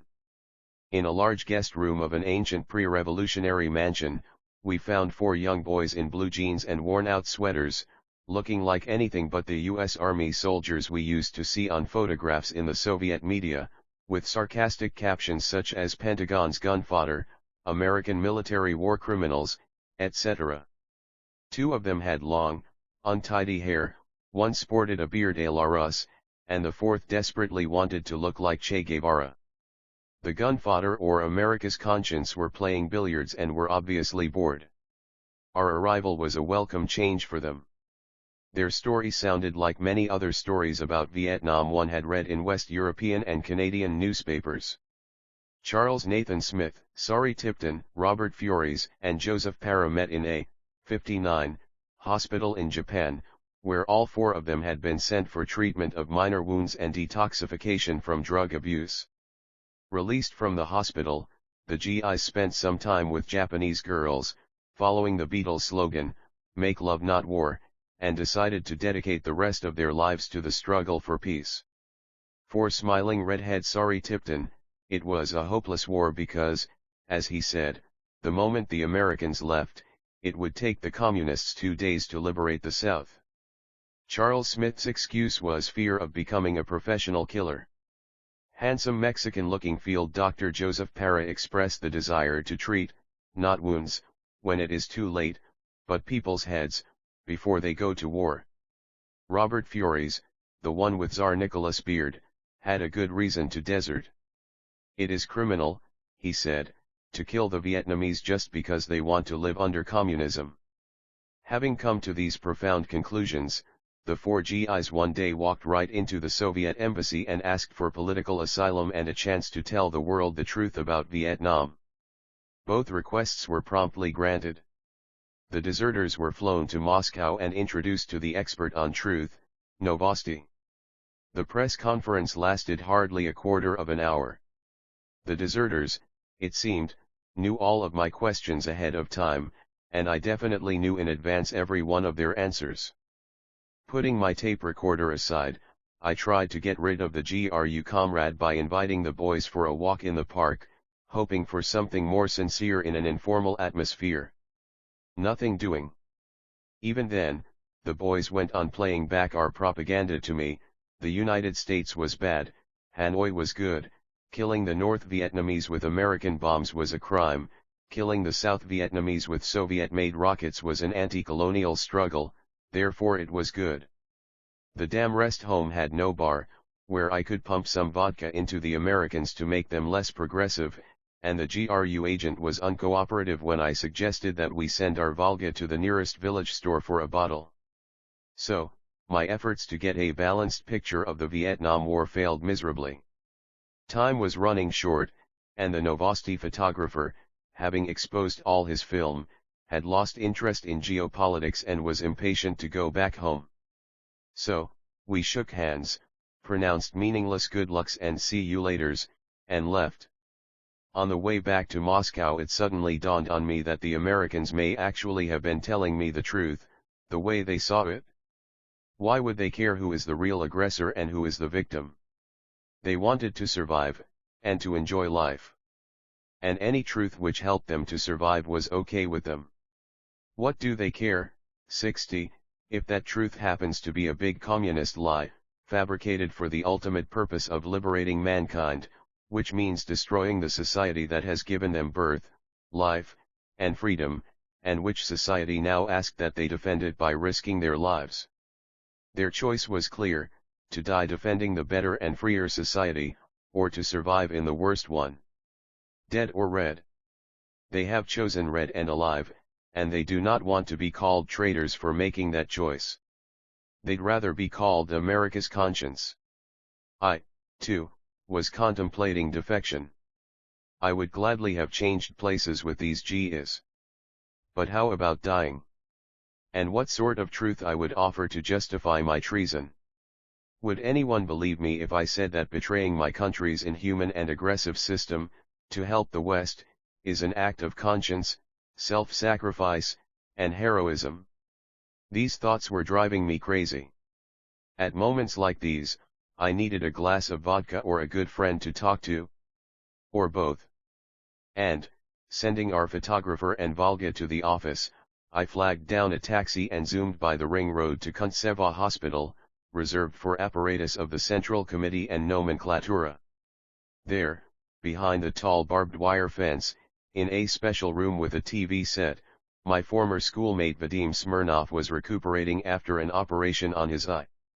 He had lost one eye in a stupid fight in Pisunda, a Central Committee Black Sea resort, where, he said, a group of Georgians and local thugs trespassed onto the party property and started a squabble with the Moscovites. Kuntseva Hospital is heavily guarded by militia, but one has to know our Soviet security system. I sneaked into the area through a foxhole under the face, about 200 meters away from the brightly lit gateway. Once inside, no internal guard had the right to stop me. I got to the 8th floor uneventfully, and found Comrade Smirnov in a rather depressed state of mind. His eye ached, and his reputation, as the youngest apparatchik in the India section of the International Department of the CC, was in question. Nevertheless, Smirnov was glad to see me, and as usual, ready to listen to my problems or crazy ideas. I relayed to Smirnov the story of my meeting with the 4 American deserters, including their excellent playback of our propaganda, and then I shared some of my thoughts with him. "How come," I asked, "we're hysterical about the psychological war of the Pentagon, but the American GIs I had just met were so shamelessly unbrainwashed? How come the US Army is unable to occupy the whole damn country of Vietnam, if they're really the warmongers our propaganda claims? How come the war goes on the territory of South Vietnam, not the North, if, as we claim, the democratic Vietnamese are a peace-loving, 61, nation? How do we, the Soviet people, benefit from supporting the communists in Vietnam?" The young apparatchik was silent for a while, and then, instead of an answer, almost like a biblical prophet, he told me a story, a dream he had had recently. The symbolism of my friend's dream shook me strongly. I found myself in an armored personnel carrier as it climbed onto the steep bank of a marsh, coughing out clouds of exhaust. In front of us, somewhere beyond a cluster of bushes and palm trees, we could hear sharp bursts of machine gun fire and the occasional blasts of mortars. My companions were strong, healthy boys, and I could not tell if they also were feeling the same sickening fear in their stomachs, as I did. With tightly pursed lips, and calm eyes with flickers of steel in them, they serenely looked at the scenery from under their camouflaged helmets set low above their eyebrows, as if they were on a sightseeing tour of Vietnam, not at war. They sat in straight but relaxed postures, casually holding their carbines. Some quietly chatted with their neighbors. A black soldier next to me was elegantly smoking something suspicious. There were about 20 of them, plus a sergeant. Their lazy laughter and crude jokes, which I did not understand, were in screaming discord with my own mood, and they irritated me. I felt out of place among these American soldiers, with my own fears, my dogmatic ideas, in the middle of a strange war which, in a way, was inexplicably a concern of mine. "Laugh your stupid heads off," I mumbled in a trembling voice. "Damned cowboys! Why bother yourselves with such things as conscience?" Nobody responded. No one even turned his head to look at me. Fear and anger swelled in my chest, and words uncontrollably started pouring out of me, before I could realize what the hell I was talking about. "Who gave you the right to kill the Vietnamese?" I asked in a loud voice, tense with indignation I did not really feel. "Why don't you go home to your color TVs and pumpkin pies, and leave the Vietnamese alone, to decide what they really want, communism or your so-called democracy?" I almost shouted at the soldiers. Again, there was no response. The black soldier looked through me and tossed a roach over his shoulder. There was an ominous pause, and in the hot humid air the sound of my voice competed with the roar of the engine and bursts of gunfire. I knew I should shut up, but I could not. "You are the professional killers," I shouted at the top of my lungs. "You are the brainless gun fodder of the Pentagon. You are the 62 universal soldiers, as your own Bob Dylan calls you. You are you." Someone behind me asked in a soft voice, "Who the hell is he?" And I didn't know whether he was asking about me, or Bob Dylan. The carrier braked sharply and stopped in a cloud of red dust. "Dismount," ordered the sergeant in a strangely unmilitary tone. And the soldiers started jumping out of the carrier, lightly and gracefully as cats. Several Gs stepped right over me, as if I were an object. The sounds of guns grew louder and closer. Somewhere above, an army chopper rattled through and disappeared beyond the tops of the palm trees. While I was watching it, the American soldiers silently moved into the bush, leaving me alone in the carrier. There was a wild orgy of gunfire, several blasts, and then a deafening silence. The tops of the bushes swayed, ahead of the carrier. In a moment I saw the tip of a machine gun popping out of a grass thicket. Then the black-haired head of a Viet Cong soldier. Then another. And another from the right. With trembling hands I reached into the pocket of my shirt and produced a handful of badges with Lenin's profile on a red background, and a couple of postcards with views of the Red Square and the Kremlin. "Don't shoot," I pleaded. "I am friend. Ruski. Freedom. Peace. Communism," I shouted in a strained, hoarse voice, waving the postcards at the Viet Cong. They silently encircled the carrier. The leader of the group guardedly walked up to me, and with a movement of his Kalashnikov barrel ordered me to step down. Keeping the muzzle aimed at me with one hand, he took the badges and the postcards with the other, and stuffed them into his tunic pocket, eyeing me all the time unemotionally. I tried to smile, and stretched out my hand as a sign of friendship. The Vietnamese pulled the trigger and shot 3 times into my stomach, sending me back against the carrier. The last things I saw were his calm, hateful eyes and the steel-covered butt of his Kalashnikov crushing my skull against the steel wall of the carrier. The only way I could interpret this dream of the Central Committee's apparatchik is guilt, the feeling most of my generation of the Soviet new class desperately want to suppress. Because, unlike the American peaceniks, we know perfectly well who is the aggressor, and our conscience bothers us. Cassettes, tapes and videotapes, VHS, Beta 1. I love America, but not her big media, accuracy in media presentation plus a radio interview on why American journalists cooperate with Soviet propaganda. Price, $5.69 postpaid. Absolute must for Dan Rather. 2. Black is beautiful, but communism is not, my speech at a conference of American black ministers in Atlanta. Other side, radio talk show on a black radio station in Houston, Texas. Socialist terrorism will not help starving Africans in Africa, or blacks in the USA. Price of the tape, $5.69. Together with a 57-page booklet with the text of my speech and photographs of my slideshow, $9.52 postpaid. 3. Morality is the best defense, my radio interviews on solutions on the East-West confrontation.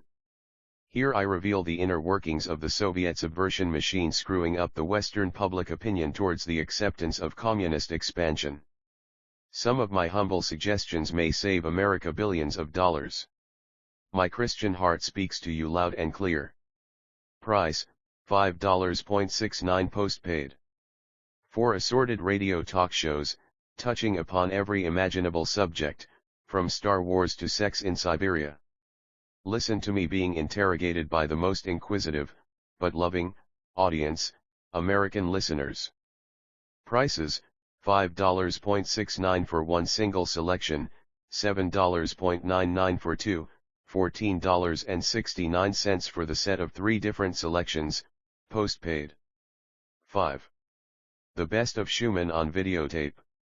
2 hours of continuous battle of ideas, recorded during my TV appearances, from 700 Club to Round Table with the Marxists.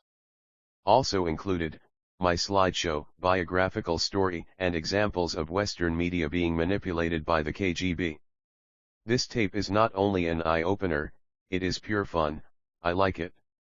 So did some 60 million Americans who saw me on TV and send me their letters of love and appreciation.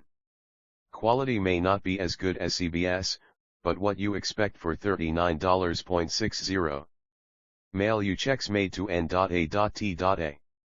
Answering your letters. Tomas Schuman was born under the name of Yuri Bezmenov in 1939 in Moscow, the son of a senior officer of the Soviet Army's General Staff.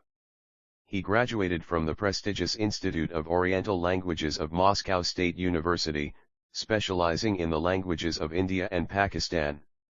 Recruited by the KGB's propaganda appendix, the Novosti Press Agency, APN, he spent several years in India, first as a translator for a Soviet economical aid group, and later as a press officer with the USSR Embassy in New Delhi. Fed up with the dirty business of KGB subversion and terrorism directed against U.S. interests in the developing countries and burdened by the knowledge that his work could lead to the deaths of millions of innocent civilians in Asia, Africa, and Latin America, Schuman defected to the West. In 1970, disguised as an American hippie, Schuman was quietly smuggled in by the CIA from Bombay, flown to Athens via Israel, debriefed, given a new identity for protection, and granted freedom to land in Canada. Here Schuman was a farmhand, truck driver, electric welder, security guard, language instructor, proofreader for THA Globe and Mail newspaper, and producer for the Canadian Broadcasting Corporation, CBC International. Later he worked on several documentary and feature film projects, such as The KGB Connections and Final Assignment, as assistant to THI director. Schuman is now a freelance writer and columnist for the American-Russian weekly newspaper Panorama, publishes in Los Angeles. He is also a Politika analyst specializing in Soviet affairs, and a founding member of the New American Talent Association, NATA, a Los Angeles-based group of writers, journalists, actors and enterprisers who have become Americans by choice, not by birth, and who strongly believe that the U.S.A., though not perfect, is simply the best country in the world. Schuman often lectures on the principles, methods and goals of communist sponsored disinformation and ideological subversion in media, and suggests ways and means of protecting U.S. public opinion from manipulation by KGB's agents or influence. He is the author of numerous books, essays, and articles, and has produced multimedia shows on KGB active measures.